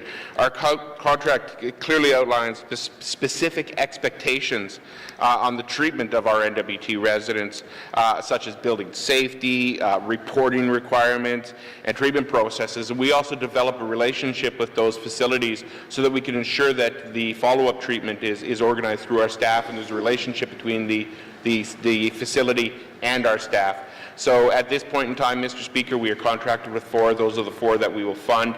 Residents can choose to go elsewhere, but there will not be financial support to do that. Thank you, Mr. Speaker. Merci. Oral question, Cassie, member Nahende. Thank you, Mr. Speaker, and I thank the Minister for that answer. Mr. Speaker, these 4 facilities are for adults, and my next question to the Minister is, with our youth population and their addictions and as they move forward, is the Minister able to advise this House which facilities that we use contract to deal with our youth addiction issue? Thank you, Mr. Speaker. Merci. Minister of Health and Social Service. Thank you, Mr. Speaker. Mr. Speaker, when it comes to dealing with issues for youth, whether it's addictions or mental health issues, they're very complex. So they require a specific attention. Out-of-territory facility-based treatment for youth with complex needs, which may be addictions, may be mental health issues, are a number of facilities. We have the Plea Community Services in BC that we utilize, the Woods Home in Alberta, and Ranch Airlow in Saskatchewan. Youth attending an out-of-territory program are supported through Child and Family Services. The Trail Cross Treatment Centre in Fort Smith provides some intensive individualized mental health treatment and therapy for youth 12 to 18 from the Northwest Territories and their families. Treatment within this program is typically 6 to 9 months, Mr. Speaker, in duration. We also utilize the Territorial Treatment Centre for Children for the ages of 8 to 12. Which is operated by the Unlimited Potential Community Services from Bosco Homes, and that one is here in Yellowknife, Mr. Speaker. Merci. Oral question, Canada member, Yellowknife Centre. Merci, Mr. Speaker. Mr. Speaker, you can see that we're tag teaming today on the topic of the addictions centres. As I mentioned in my statement, there are steps that I feel the Minister could investigate to help recovering addicts with their long-term recovery beyond the initial addictions recovery stage. So the first and most important in my mind, based on the tour that we did, is that people coming out of addiction treatment centres should not be discharged into housing. The Minister, I know, heard this point as well during our tour. So what is his take on the importance of housing to people returning home after finishing treatment? Merci. Merci. Minister of Health and Social Service. Thank you, Mr. Speaker. Mr. Speaker, I did attend the tour, and I did hear exactly what the member heard, and I agree with what the member is saying. There's no question that we want stable environments for our individuals to go to when they are returning. I will say that some people are returning to their homes, which may provide the environment they need, but we heard loud and clear that there are some individuals who are returning to couches, and that is deeply troubling. We are working on a new addictions recovery action plan, and I'm really looking forward to hearing the report from the members on the tour and the recommendations they have, because I'd like to incorporate that into the addictions recovery plan to address the exact type of issue that the member is speaking of. I look forward to getting their report. I look forward to working with members to address exactly this type of situation. Thank you, Mr. Speaker. Merci. Oral question, Nakira Cassie, member, Yellowknife Centre. Merci, Mr. Speaker, and thank you to the Minister for that response. I feel it's safe to say that this will be one of the recommendations of our report. And so I'm wondering if the Minister can be proactive and commit to investigating this idea and presenting back an idea of the costs and benefits of ensuring that all of the people who are coming out of addictions treatment centres are discharged into appropriate housing. Thank you. Merci. Minister of Health and Social Service. Mr. Speaker, I'm not going to create the additional work of having two parallel activities happen at the same time. We are working on the Addictions Recovery Action Plan. I hear the member loud and clear. I hear the members loud and clear. I feel the same way, and this is part of the work that we're intending to do in the Addictions Recovery Action Plan. So rather than duplicating our efforts, I would prefer to keep us on track for the that particular plan and include the work that the members are suggesting. Thank you, Mr. Speaker. Merci. Oral question, Tada Cassie, member, Yellowknife Centre. Merci, Mr. Speaker, and thank you for that response. The treatment facilities that we visited provided a range of aftercare. Some of it was on the phone, some of it was online, and some of it was an invitation to return for sort of additional treatment. Can the Minister commit to investigating what kind of options may be available from the treatment centres to support people in recovery in the small communities? Thank you. Merci. Minister of Health and Social Service. Thank you, Mr. Speaker. It was clear that aftercare is one of the areas that is a challenge for our residents who have gone out for treatment. Whether it's an on-the-land program, whether it's a community-based program, it's the aftercare that we need to make sure that they're getting. Not only did the facilities mention the programs that they're providing as far as aftercare, which I'm open and willing to and will be directing the department to include in our discussion around the addictions recovery plan. But there was also the suggestion that peer support needed some additional support. And there is peer support throughout the Northwest Territories. It is supported by Alberta organizations like AA and others. But what I've already directed the department to do is start exploring how we as a government could support or enhance or provide some incentives to these peer support groups so that they can can be sustainable over the long term, because one of the things we heard is some of those peer support groups do not exist, and they are necessary. So in addition to what the member said, I've also given the direction to move forward and figure out what we could do around peer support groups. I think there's some great models out there. The Yukon is doing some really creative things about providing additional supports to their peer support groups, and we're exploring that as well. Moving forward with the Addictions Recovery Action Plan, we want to make the best use of new models, new evidence, what we've heard from members, what we've heard from communities, build upon previous action plans, and try to improve the results for our residents throughout the Northwest Territories. Thank you, Mr. Speaker. Merci. Oral question, N.W.T Cassie, member Yellowknife Centre.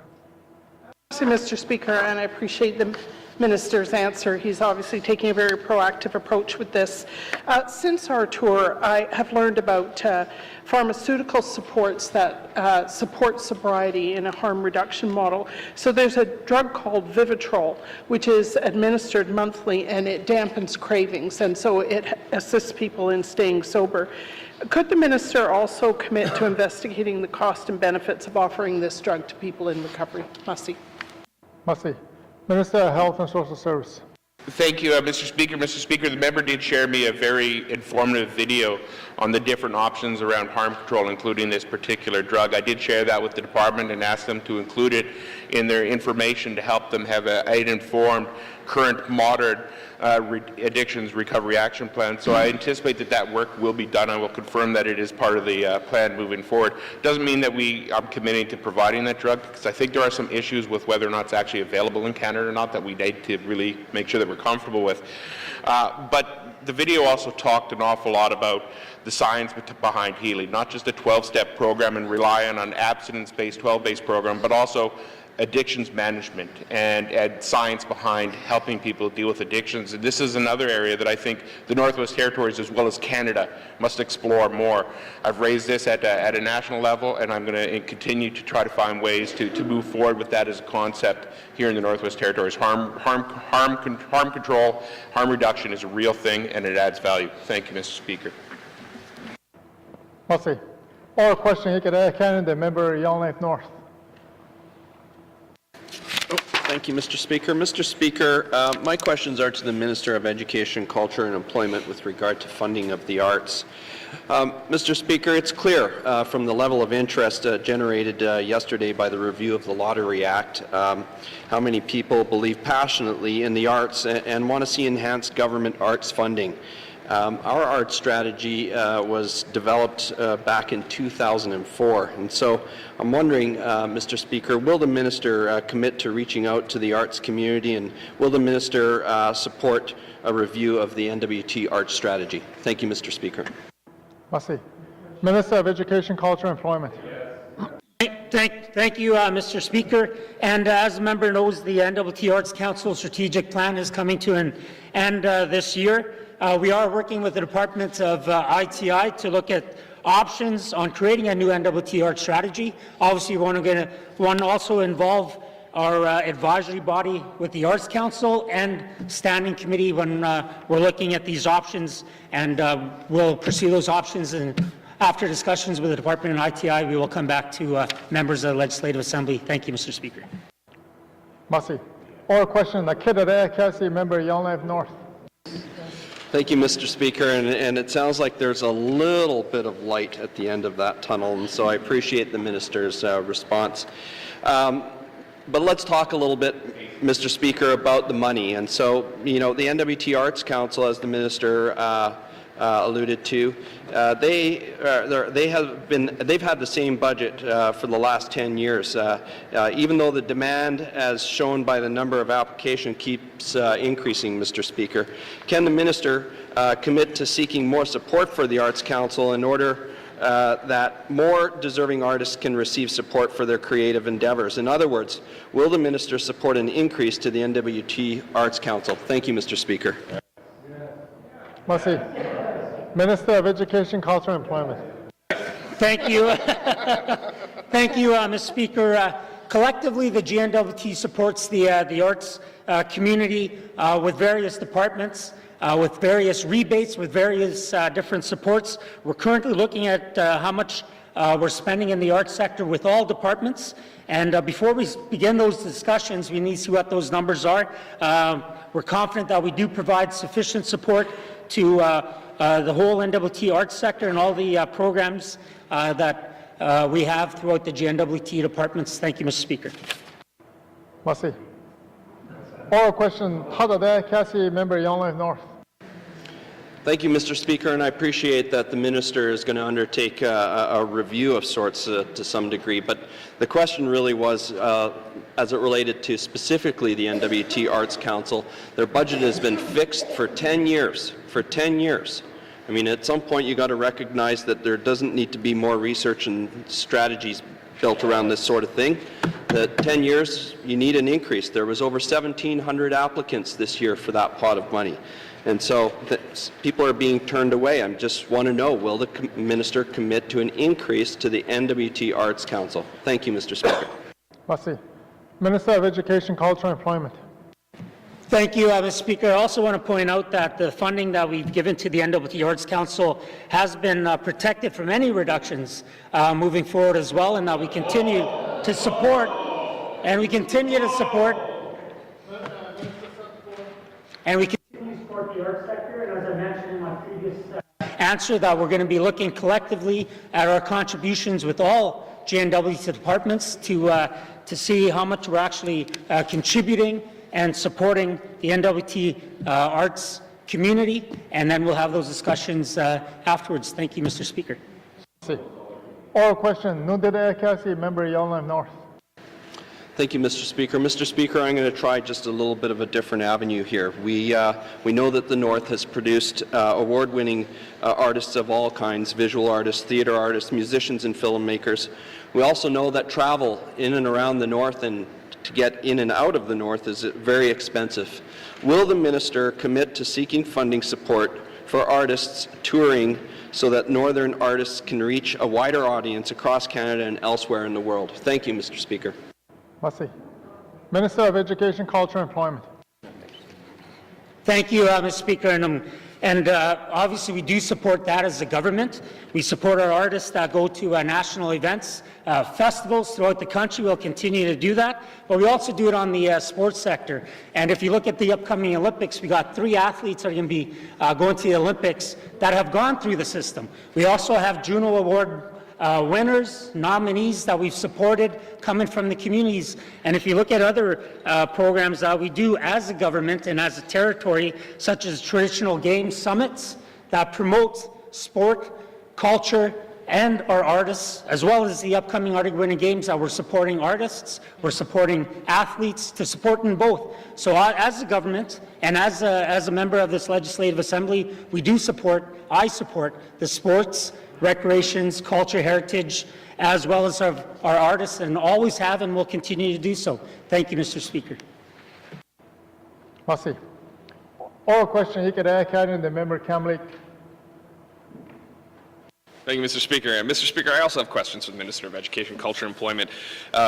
Similar to my honourable friend from Yellowknife North's, I want to talk about arts as a generator of jobs. The Minister is also the Minister of Labour, and this is an important issue. The Conference Board of Canada estimates the annual contribution of Canada's arts and culture industry is 7.4%. As a gross total, that's more than Canada's mining, forestry, fishery sectors, plus the Canadian forces combined. We talk about transitioning, diversifying our economy. We've got the artists who can already do this work. We've got funds that are oversubscribed. Will the minister commit to looking at arts through an employment lens and develop a strategy or modify his employment strategies to include the creative industries? Thank you. Merci. Minister of Education, Culture and Employment. Thank you, Mr. Speaker. And I think it's more than just my department that need to take a look at this in terms of the economic work and jobs that this arts sector creates, and it's going to have to be a whole government approach when we take a look at this, and we will be looking at that, as I mentioned in my previous questions, and then come back to the House to give updates to the members. Thank you, Mr. Speaker. Merci. Oral question, Cassie, member Kamlik.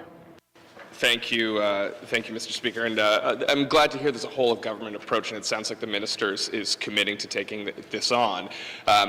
We've brought this issue before. Today is not the first time it's brought up. What work has he been doing to fulfill these new arts commitments that he's talking about today? I don't see anything in today's budget around the arts. Thank you. Merci. Minister of Education, Culture and Employment. Thank you, Mr. Speaker. As I mentioned earlier in question period here, that I am confident that we are providing sufficient, fair and equitable support for both the arts and the arts sector, as well as the sports sector as well. We're going to have to look throughout the government to see what our contributions and supports for the art community is, and we'll come back to this House and to members and share that with them before we get into any further discussions. Thank you, Mr. Speaker. Merci. Oral question. Council Member Campbell. Thank you, Mr. Speaker.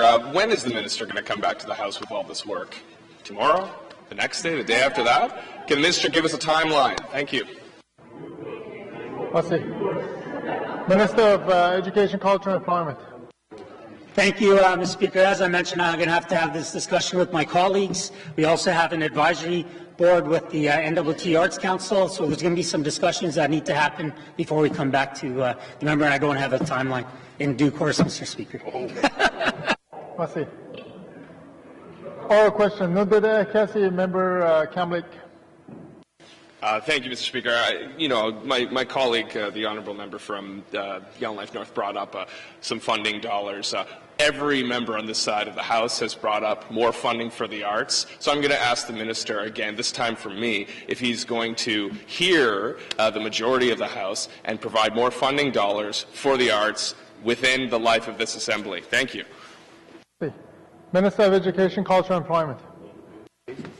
Thank you, Mr. Speaker. As I mentioned, we're going to have to look at what our contributions are as a government with all our departments and work that we have with our partners and come back and see what our contributions and our supports for the N.W.T arts community is. And I do feel that we're sufficiently supporting our arts community throughout the Northwest Territories. And once we have those numbers, we will share them with members of this House. Thank you, Mr. Speaker. Merci. Oral question. The member Hay River North. Thank you, Mr. Speaker. Mr. Speaker, earlier I spoke about the constituency meeting I held at Diamond Jeunesse Secondary School in Hay River. I had a great discussion, and I told the students there that I would bring their questions forward and get some answers for them. So I have some questions for one of the other youngsters here in the ledge, our Minister of Education. I'd like to ask the Minister, students at Diamond Jeunesse are concerned about the lack of courses available to them. They brought up the lack of Dash 4 classes, basic courses like core French, and courses that better prepare them for real life. So I'd like to ask the Minister of Education why the students at DJ have less access to courses than other places, such as down south and even Yellowknife. Thank you, Mr. Speaker. Merci.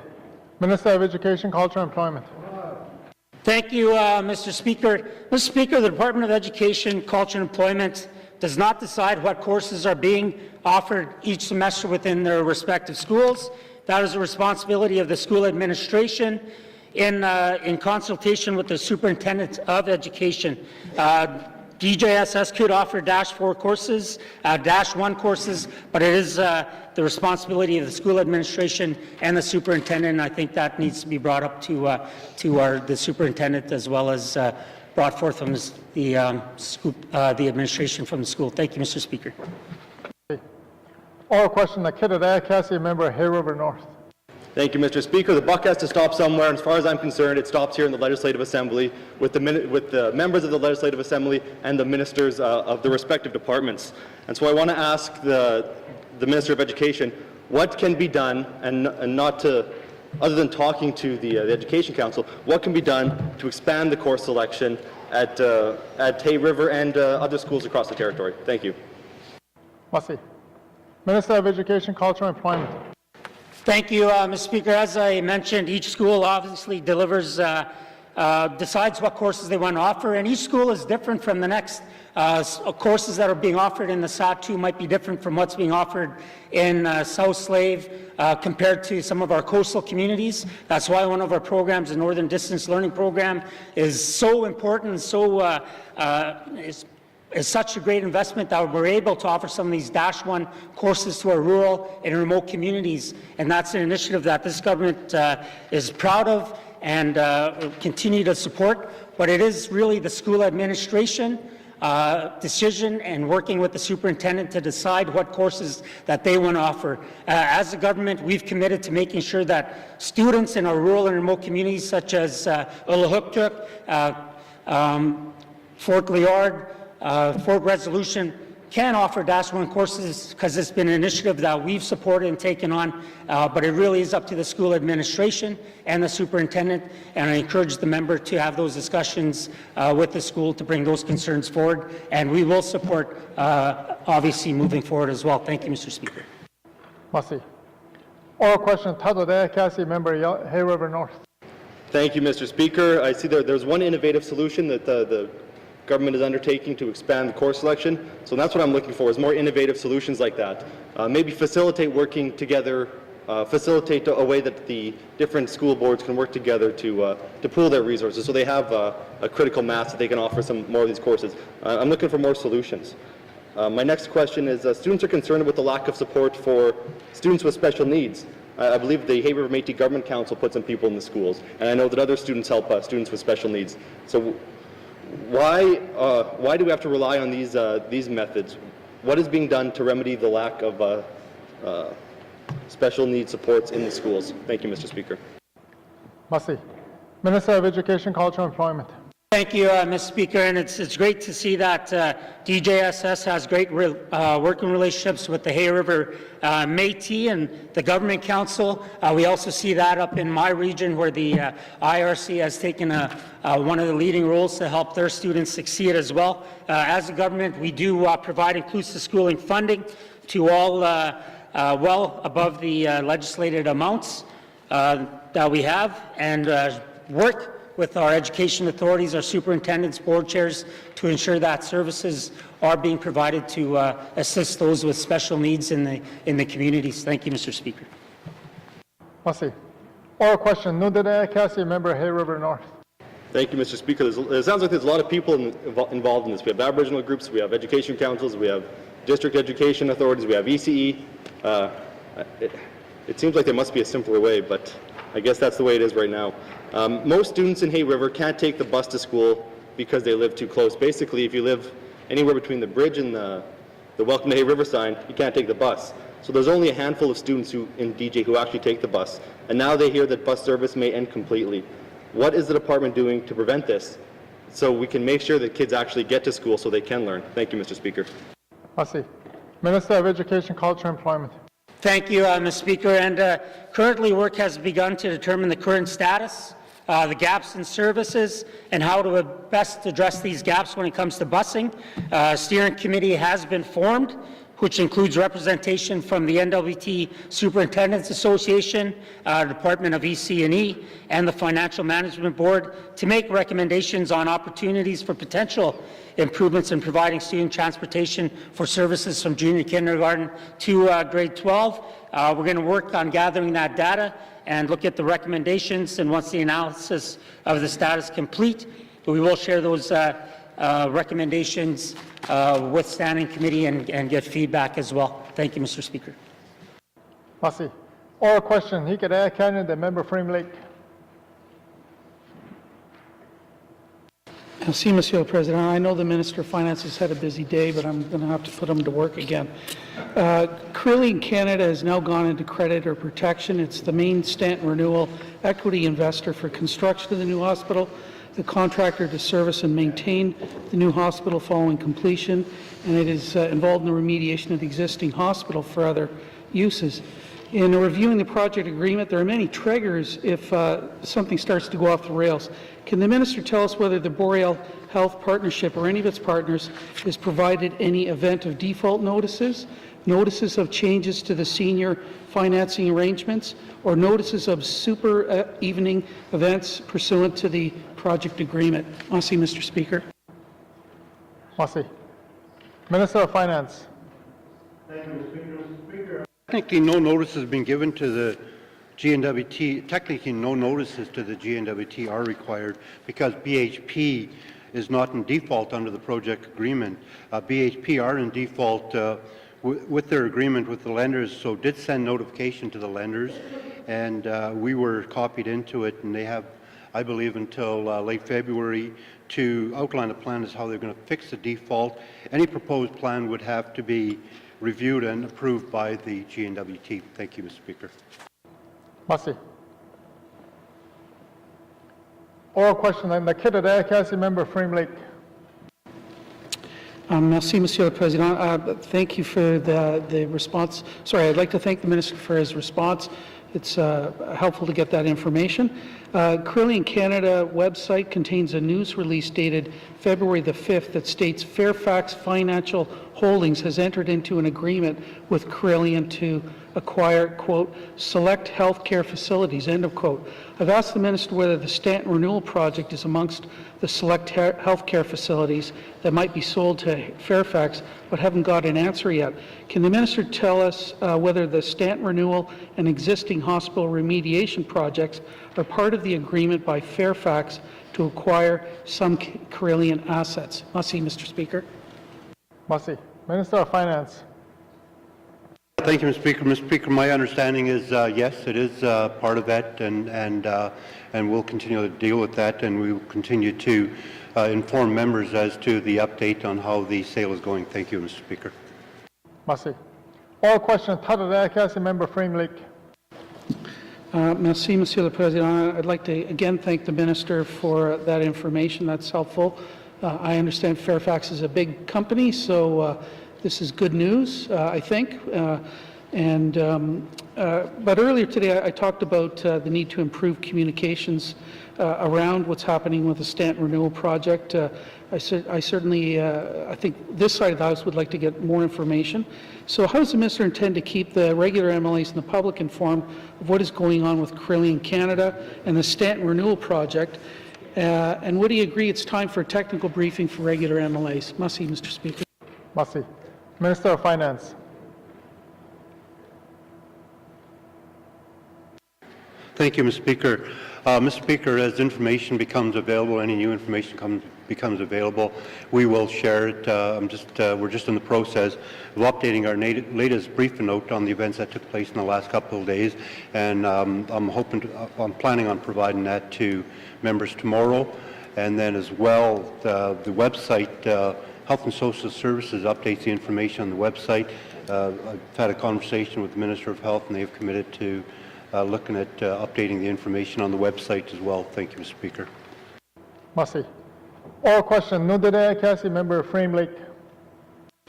Merci, Monsieur le Président. Thanks to the Minister for those commitments to improve communications. It would be very helpful. But the Ontario Auditor General found major problems with P3s in that jurisdiction that cost those taxpayers billions of dollars. What lessons has our government learned from P3s, and how will it apply them to the Tleacho All-Season Road, another proposed P3 project? Merci, Mr. Speaker. Merci. Minister of Finance. Thank you, Mr. Speaker. First of all, member is correct in his comments before about the size of Fairfax and what they bring to the table. They are a very large company and have a lot of assets, so they bring a lot of expertise to the table. And I think in our updated brief note, it'll point out to some of the information that the members are seeking as to senior management team, and that I think there's a plan for that as well. One of the things, lessons learned one of these P3 projects is that it clearly demonstrates that in a P3 project, there's a risk transfer. And in a project like this, the risk transfer is on the proponents of the project. And that frees the government from any risk that might be associated with. And it's the partnerships one to resolve.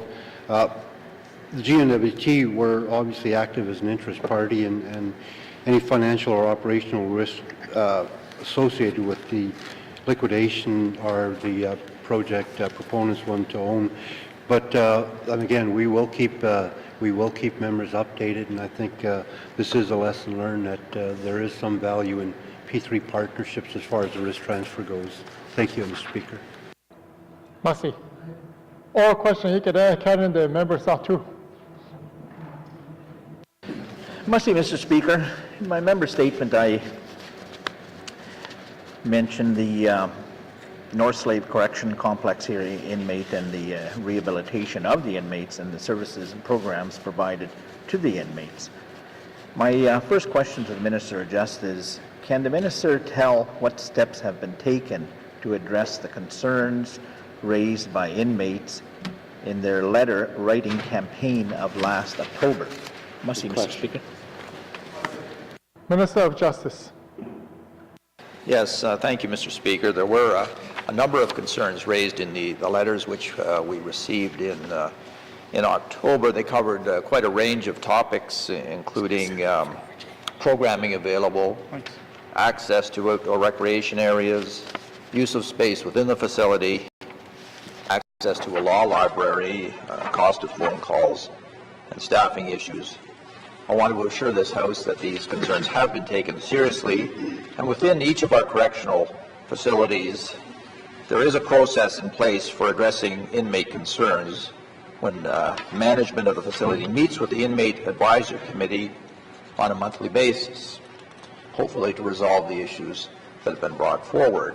Since October, these monthly meetings have been continued, and I understand that the last meeting of the Inmate Advisory Committee was held on January 24th this year. Thank you.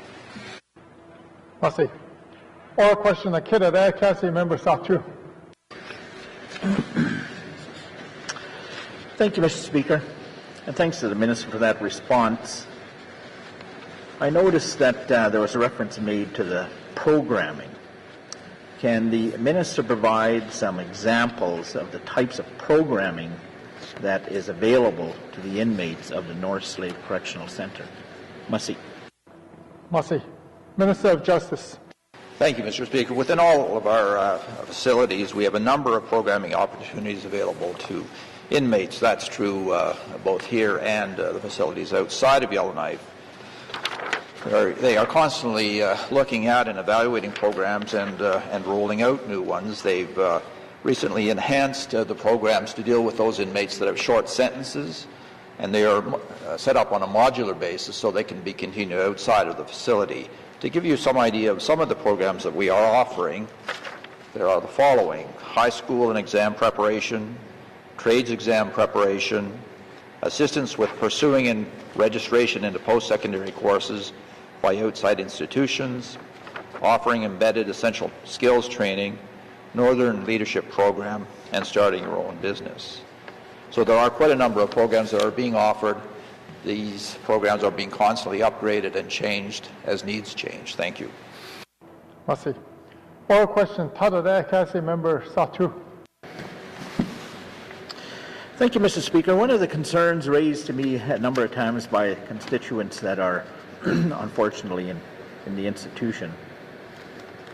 Can the Minister update the House on when inmates will be once again be able to access the outdoor recreational facility?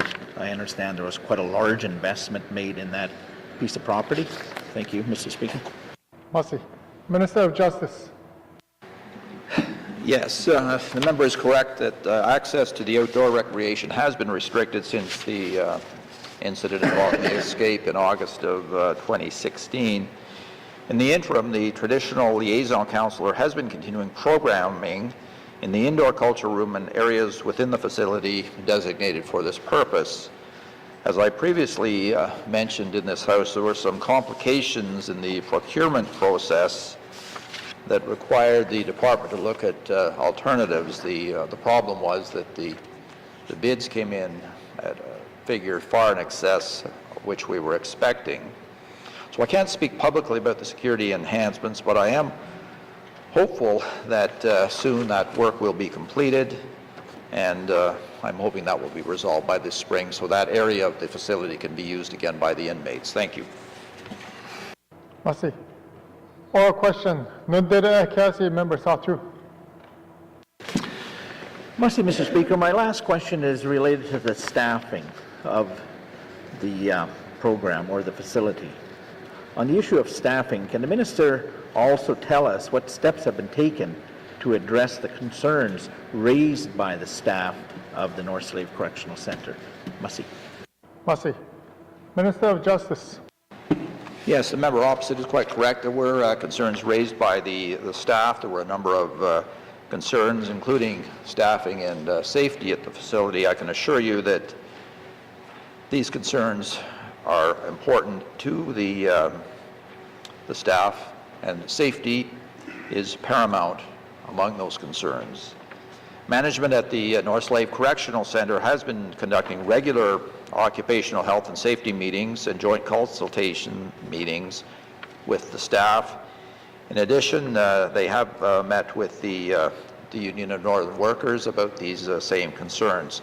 So stemming and arising from these meetings, several things have been done. Improved in communication, whereby staff have better access to meeting minutes and are involved in changes to policies and standing operating procedures.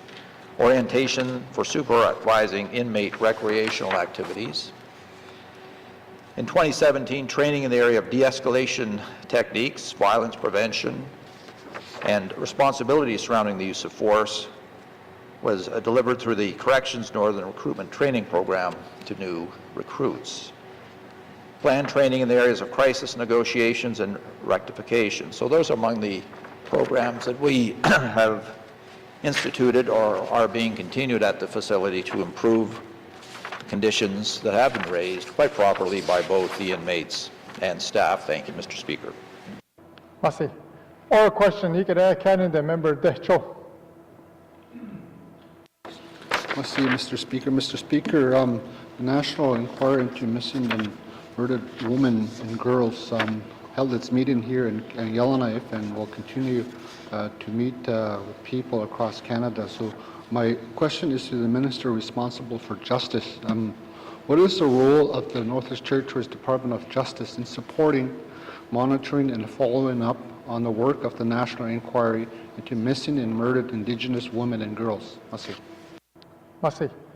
Minister of Justice.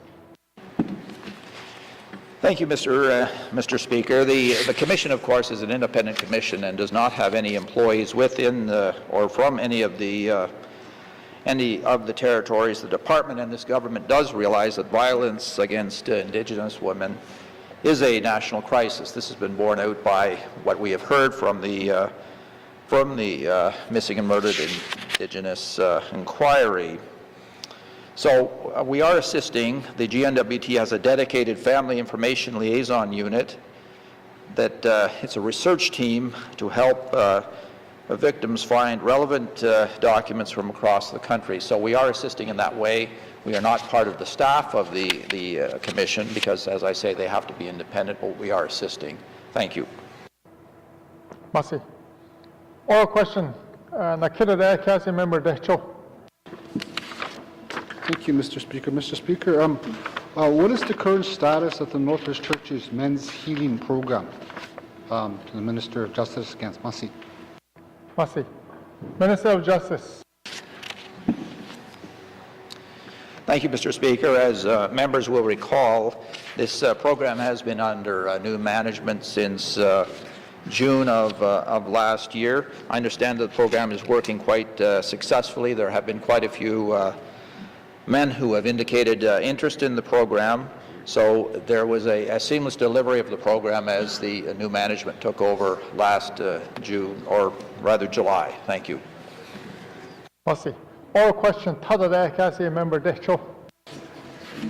Thank you, Mr. Speaker. Mr. Speaker, how will this programming be enhanced in the coming year? Merci. Merci. Minister of Justice.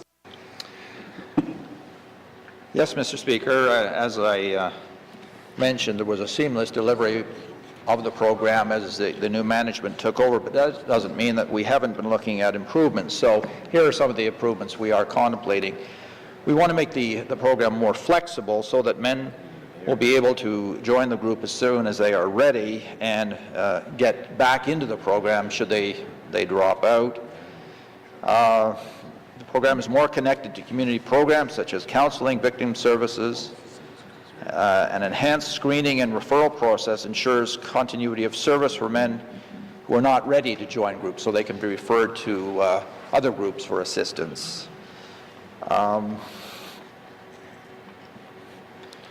The programming is more connected to the programming that the Corrections Service offers. A new day is not appropriate for delivery in the correctional facility itself. So outreach is targeted to offenders who are being released and can then join the program. So those are some of the enhancement and improvements that we are making. Thank you. Merci. Oral question. Council Member Deschaux. Thank you, Mr. Speaker. Mr. Speaker, the Minister of Finance recently announced the initiative to advance the idea of historical case unit, and I want to understand with the Minister and the Department of Justice what role that his department will play in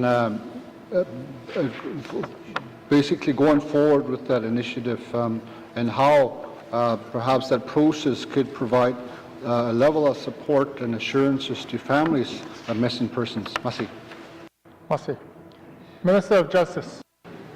Yes, I believe the member opposite, Mr. Speaker, is referring to the unit within the RCMP that will be looking at historical cases. I can advise that we'll be working closely with the RCMP with respect to this matter. I meet with the commanding officer, Mr. Zettler, quarterly, and this is an issue that I've certainly raised with him. Thank you. Merci. Oral question, the member in N.W.T. Thank you, Mr. Speaker. Mr. Speaker, earlier my statement was on addictions and mental health and the impacts of accessibility to drugs and alcohol to the residents of Tuktoyaktuk after the opening of the N.W.T to Tuktoyaktuk Highway. Mr. Speaker, my question to the Minister is, can the Minister provide a status update of the development of the Addictions Recovery Action Plan? Thank you, Mr. Speaker. Merci. Minister of Health and Social Service.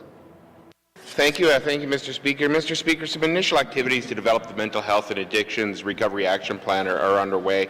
We're compiling key findings. We're looking forward to seeing the report from committee on suggestions on things that we need to do better. And we're pulling together best practices from around other jurisdictions to help inform further discussion. We've also put together, we're in the process of putting together an interdepartmental working group of social envelope departments, as well as the N.W.T Health and Social Services Authority and the Toledo Community Services Agency. It's our expectation, our intention to engage with members of the public, NGO partners, as well as Indigenous governments by inviting them to provide feedback on the initial document that will be produced. We're also in the process right now of developing an engagement plan to help us move through this entire process. Thank you, Mr. Speaker. Merci. Oral question, member in N.W.T. Thank you, Mr. Speaker, and I appreciate the update. Mr. Speaker, my second question to the Minister is, what kind of actions will the plan propose to address the unique needs of small communities, especially the ones like Tuk are facing intense, rapid change to the community? Thank you, Mr. Speaker. Merci. Minister of Health and Social Services. Thank you, Mr. Speaker. Mr. Speaker, I don't want to presuppose some of the conclusions that will come out of the work that's being done. I do know that the Standing Committee will be making a number of recommendations. Many of those are focused on the information that they heard during the tour. We hope to incorporate those types of things. But until the work is done, I would hate to presuppose exactly what this document is going to look like. It's a little early days, but I am committed to working with the members from small communities, members from the Standing Committees, and the public and other stakeholders. Thank you, Mr. Speaker. Merci. Oral question, member in N.W.T.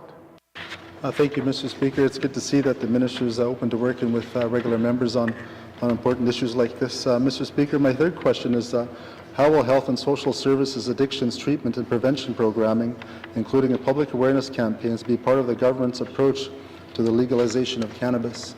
Thank you, Mr. Speaker. Merci. Minister of Health and Social Services. Thank you, Mr. Speaker.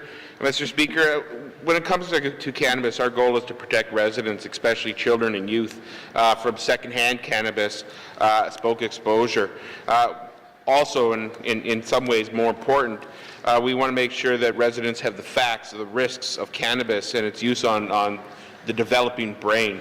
This is an area that I think we need to put some additional attention on, create awareness of, so that young people and pregnant and nursing women understand the risk and impacts of cannabis on that developing brain. Officials within the department have begun meeting to design a public education awareness campaign. And we have actually submitted an application to the Health Canada requesting funding to support the efforts that we're undertaking in this particular area. Officials from the department are working not just in the Department of Health and Social Services, but Education, Culture and Employment and other departments to develop some public education and awareness to help residents become aware of the impacts and why they should avoid utilizing or using cannabis, whether it's a smoked form or an ingested form. Thank you, Mr. Speaker. Oral question. No data. Council member N.W.T. Thank you, Mr. Speaker. I appreciate the response during the last constituency tour. Residents of small communities were somewhat concerned and wondering how the government's going to roll out its action plan, and as well as looking at the legislation for cannabis. Mr. Speaker, my final question: the minister mentioned he would work with local Indigenous governments and regular members on addictions and wellness. I just want the minister, Mr. Speaker, if the minister can give a few details on how the government will work with the Inuvialuit Regional Corporation on addictions and wellness programs in N.W.T. Thank you, Mr. Speaker. Merci. Minister of Health and Social Service. Thank you, Mr. Speaker. Mr. Speaker, I feel strongly that the IRC has been a very proactive group when it comes to family supports and other initiatives, and they were a part of the groups that we actually engaged with in the development of the Mental Health and Addictions Strategic Framework, which is the foundation of the next documents moving forward, including the recovery plan that we talked about previously. Mr. Speaker, all levels of the government have a role to play in supporting mental wellness, and one of the key directions outlined in this strategic framework is to take a whole-of-government approach. This includes Indigenous governments like the IRC, and we're committed to working with them as we move forward to explore new and creative ways of doing things. The work of all levels of government is important to making this a reality, and we're committed to working with them and all of our partners moving forward. Thank you, Mr. Speaker. Merci. Oral question, the member Mackenzie Delta. Thank you, Mr. Speaker. Mr. Speaker, I have a few questions for the Minister of Infrastructure. I'd like to ask the Minister, what are the Department of Infrastructure's plans for future infrastructure projects in the Mackenzie Delta? Thank you, Mr. Speaker. Merci. Minister of Infrastructure. Thank you, Mr. Speaker. As the member knows, we have the Building Canada plan. In the 17-18 budget, we spent $4.5 million, and 2018-2019, we plan to spend another $4.5 million in his region. But on January 11th, maybe some members of the House aren't aware, when we weren't sitting, the Minister, or the MP McLeod and myself were in Betchico and did the announcement around Bundle 3. And in Bundle 3 is $22.5 million that will be spent on the Dempster between 2019 and 2024. Thank you, Mr. Speaker. Merci. Oral question, Cassie, member Mackenzie Delta. Thank you, Mr. Speaker. Mr. Speaker, can the Minister elaborate on what planning and timelines are associated with a winter road between Inuvik and Fort Good Hope, or an ice road from Sigachik to Fort Good Hope, and also a new Mackenzie Valley Highway from Inuvik to Wrigley? Thank you, Mr. Speaker. Merci. There's a few questions there. Thank you, Mr. Speaker. As all members of the House know, we have our submission on the Mackenzie Valley Highway from Wrigley to Norman Wells, a $700 million asset we have within the National Trades Corridor Fund. The section from that the member is referring to from Sigachik to Fort Good Hope is something that has not been contemplated by this government at this time. Thank you, Mr. Speaker. Merci. Oral question, Cassie, member Mackenzie Delta. Thank you, Mr. Speaker. Mr. Speaker, in the last government, it was the plans for the department to actually have a winter road from Inuvik by Campbell Lake to Fort Good Hope. I'd like to ask the Minister if he knows why those changes were made, and if so, or if he needs a little more time for providing that information, can he provide that? Thank you, Mr. Speaker. Merci. Minister of Infrastructure. Thank you, Mr. Speaker. I will endeavour to look into the department to find out exactly about that. But as we all know in this House, we have high priority infrastructure needs across the whole system, including the Dempster Highway. There's a limited amount of funds. We have a significant ask into the federal government of $1.8 billion for Trades Corridor Fund, which is a significant ask, and our fiscal capacity to be able to meet these demands going forward would be significant. Winter Road, I believe a number of years ago, the number I hear is $800,000 to put that piece in, and it's something I don't think that this government can afford at this time. Thank you, Mr. Speaker. Merci. Oral question. N.W.T. Member Mackenzie Delta.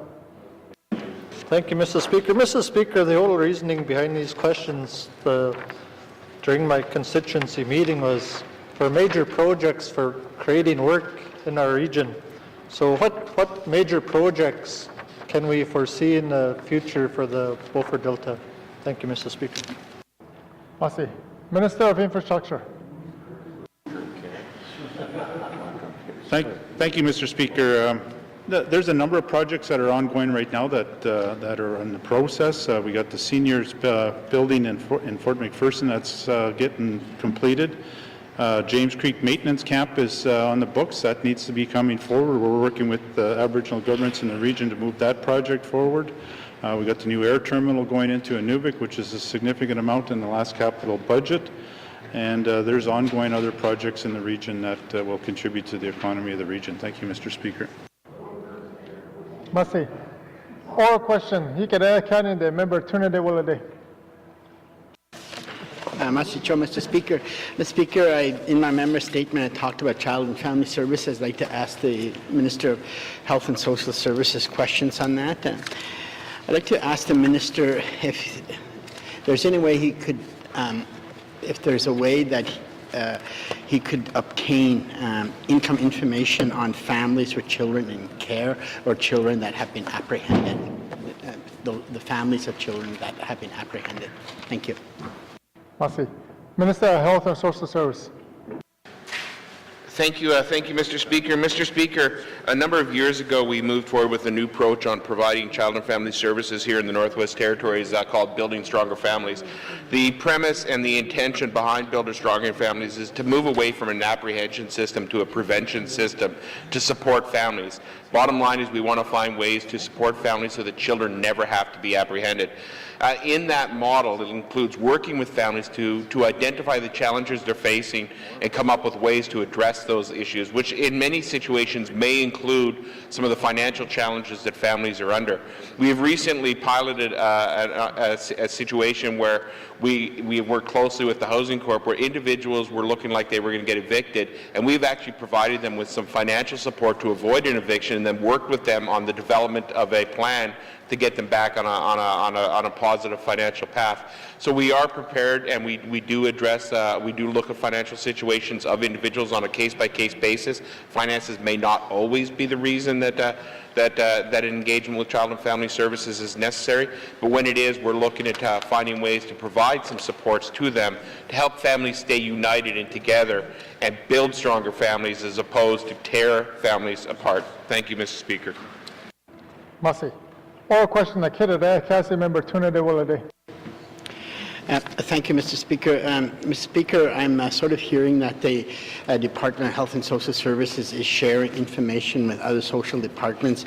I'd like the Minister to confirm that, or the departments, the social departments, housing, justice, and Department of Education sharing information with Health and Social Services on the clients, and that by those specific clients, I'm referring to people that have children in care or children in foster care. Thank you. Merci. Minister of Health and Social Services. Thank you, Mr. Speaker. Mr. Speaker, as I indicated, the premise of Building Stronger Families is exactly that, building stronger families, which means as somebody engages on a voluntary basis, or whether we've been asked to engage as a result of concerns about safety. We will work with the family, identify the issues that we need to work on to build that family up so that they're in a position to take care of their children in a healthy and safe way. If we do need to engage different departments, we will certainly get consent forms filled out so that we can actually work with those departments in a legal way and make sure that the clients are aware that their information is being discussed. And in fact, the family should be engaged in that as well, Mr. Speaker. So we won't share information without consent with other departments, but where consent is provided and it's about building that stronger family, we are absolutely prepared to work with those families. And the pilot we did recently with the Housing Corp showed where that can really make a difference. We were able to work with families who were having troubles with rent. We actually came to the table with some finances to help them for the short term. We developed a plan. We had the Housing Corp engaged to make sure that they wouldn't evict them during this process so that we could keep families together rather than tearing them apart. Thank you, Mr. Speaker. Merci. Oral question. Council Member Tuna-de-Willade. Thank you, Mr. Speaker. Mr. Speaker, I think the system has improved a lot. I agree. But I'd like to ask the minister if there could be something more active.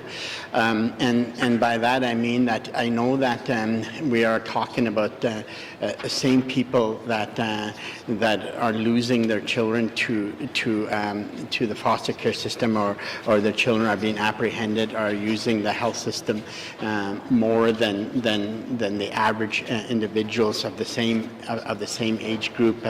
They're in correction facilities and so on. So active integrated case management process for individual families that have children that are apprehended. I'm wondering if the minister could just talk a little bit about that to ensure that we know exactly why the children are in care, and what we can, and if there's anything we can do, we should be doing that. So I'd like to ask the minister about that. Thank you. Merci. Minister of Health and Social Service. Thank you, Mr. Speaker. I know the member is passionate about this particular area. The member and I actually were part of the review that was done in Child and Family Services in the 16th Assembly that came up with 76 recommendations to improve Child and Family Services. And I know the member was also around when the most recent audit was done, which actually gave some pretty negative results about the services were provided in Child and Family Services. And I also know that the member is aware of the recommendations made by the Truth and Reconciliation to improve Child and Family Services.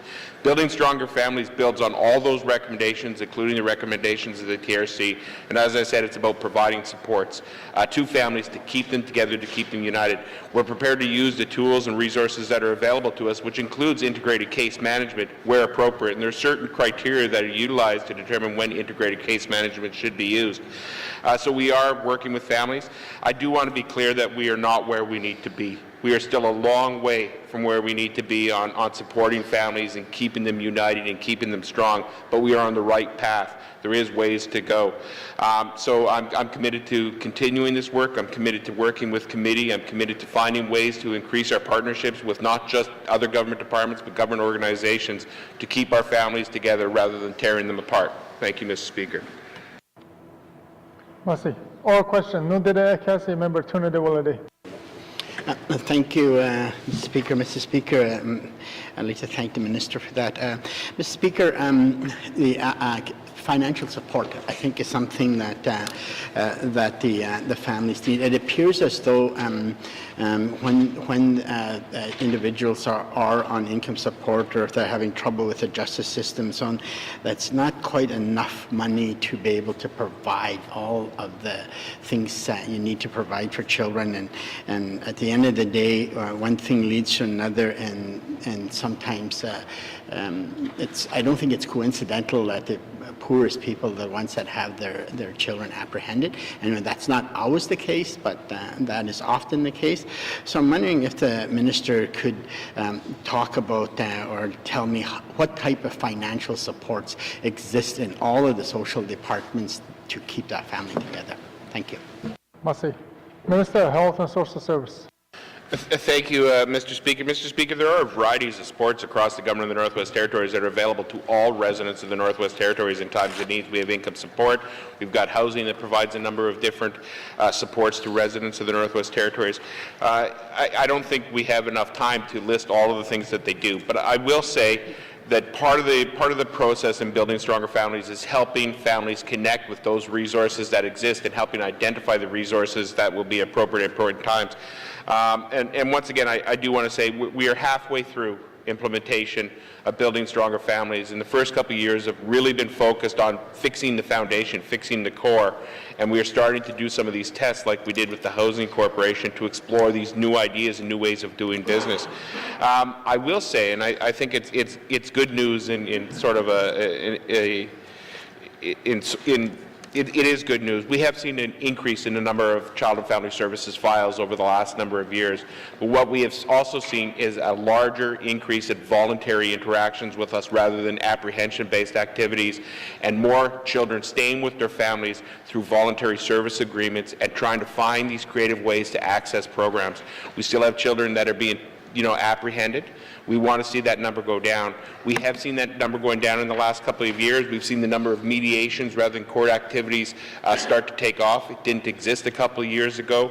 We have families that are providing supports through foster program. We found a way to expedite the process for families so that they can get some resources. Things are going in the right direction. We have a long way to go.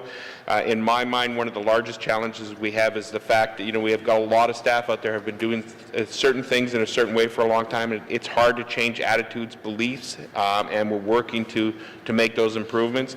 And I ask you to work with us as we continue to make these changes to keep families together rather than tearing them apart. Thank you, Mr. Speaker.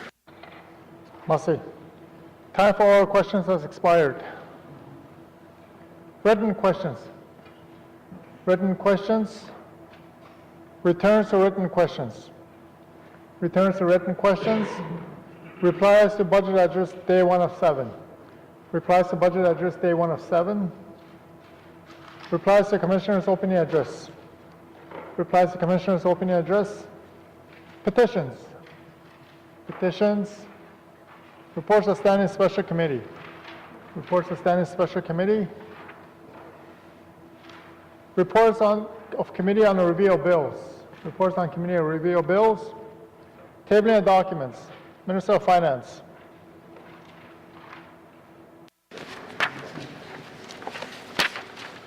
Thank you, Mr.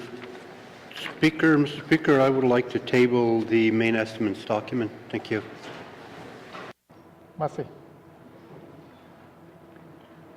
Tabling of documents. Minister of Education, Culture, and Employment.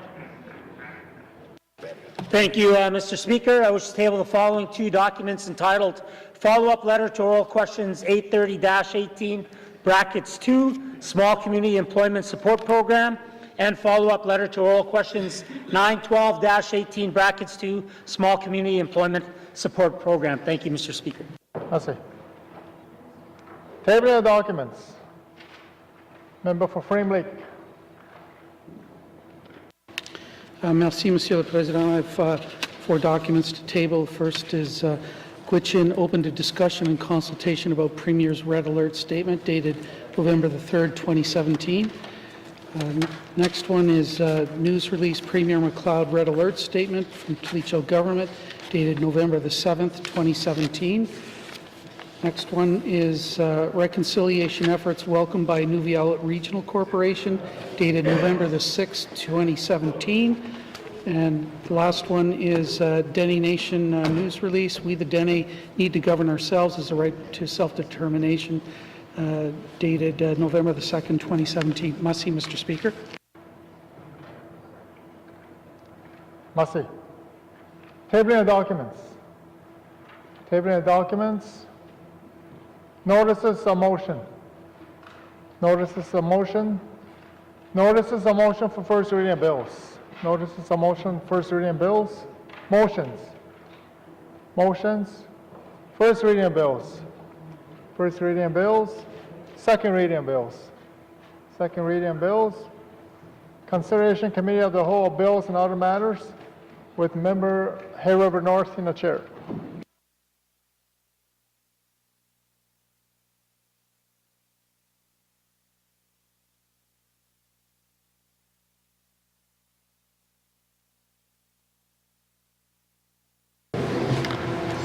I will now call Committee of the Whole to order. What is the wish of committee?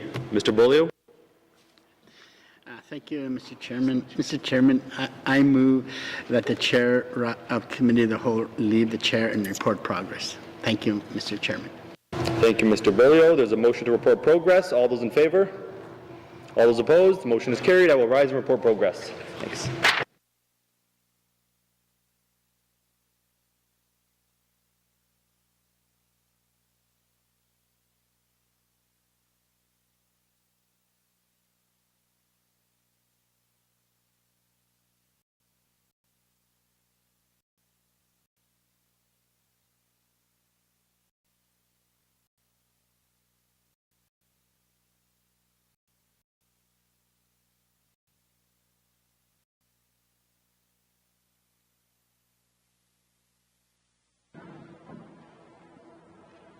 May I have the report, Member Hay River North? Mr. Speaker, your committee has been considering MS 1-18-3 North Slave Correctional Complex inmate concerns and would like to report progress. And Mr. Speaker, I move that the report of the Committee of the Whole be concurred with. Thank you. Massey. Do I have a seconder? Member for Yellowknife Centre. Motion's in order. All those in favor? All those opposed? Motion carried. Massey. Third reading of bills. Third reading of bills. Mr. Clerk, orders of the day. Orders of the day for Friday, February 9th, 2018, 10 a.m. Prayer, minister statements, member statements, returns to oral questions, recognition of visitors in the gallery, acknowledgement, oral questions, returns to written questions, replies to commissioner's opening address, replies to budget address, day 2 of 7. Petitions, reports of standing and special committees, reports of committees and the review of bills, tabling of documents, notices of motion for first reading of bills, motions, first reading of bills, second reading of bills, consideration in committee of the whole of bills and other matters, Minister Statement 1-18-3, tabled document 63-18-3, report of committee of the whole, third reading of bills, orders of the day. This House stands adjourned until Friday, February 9th, 2018, 10 a.m. Order!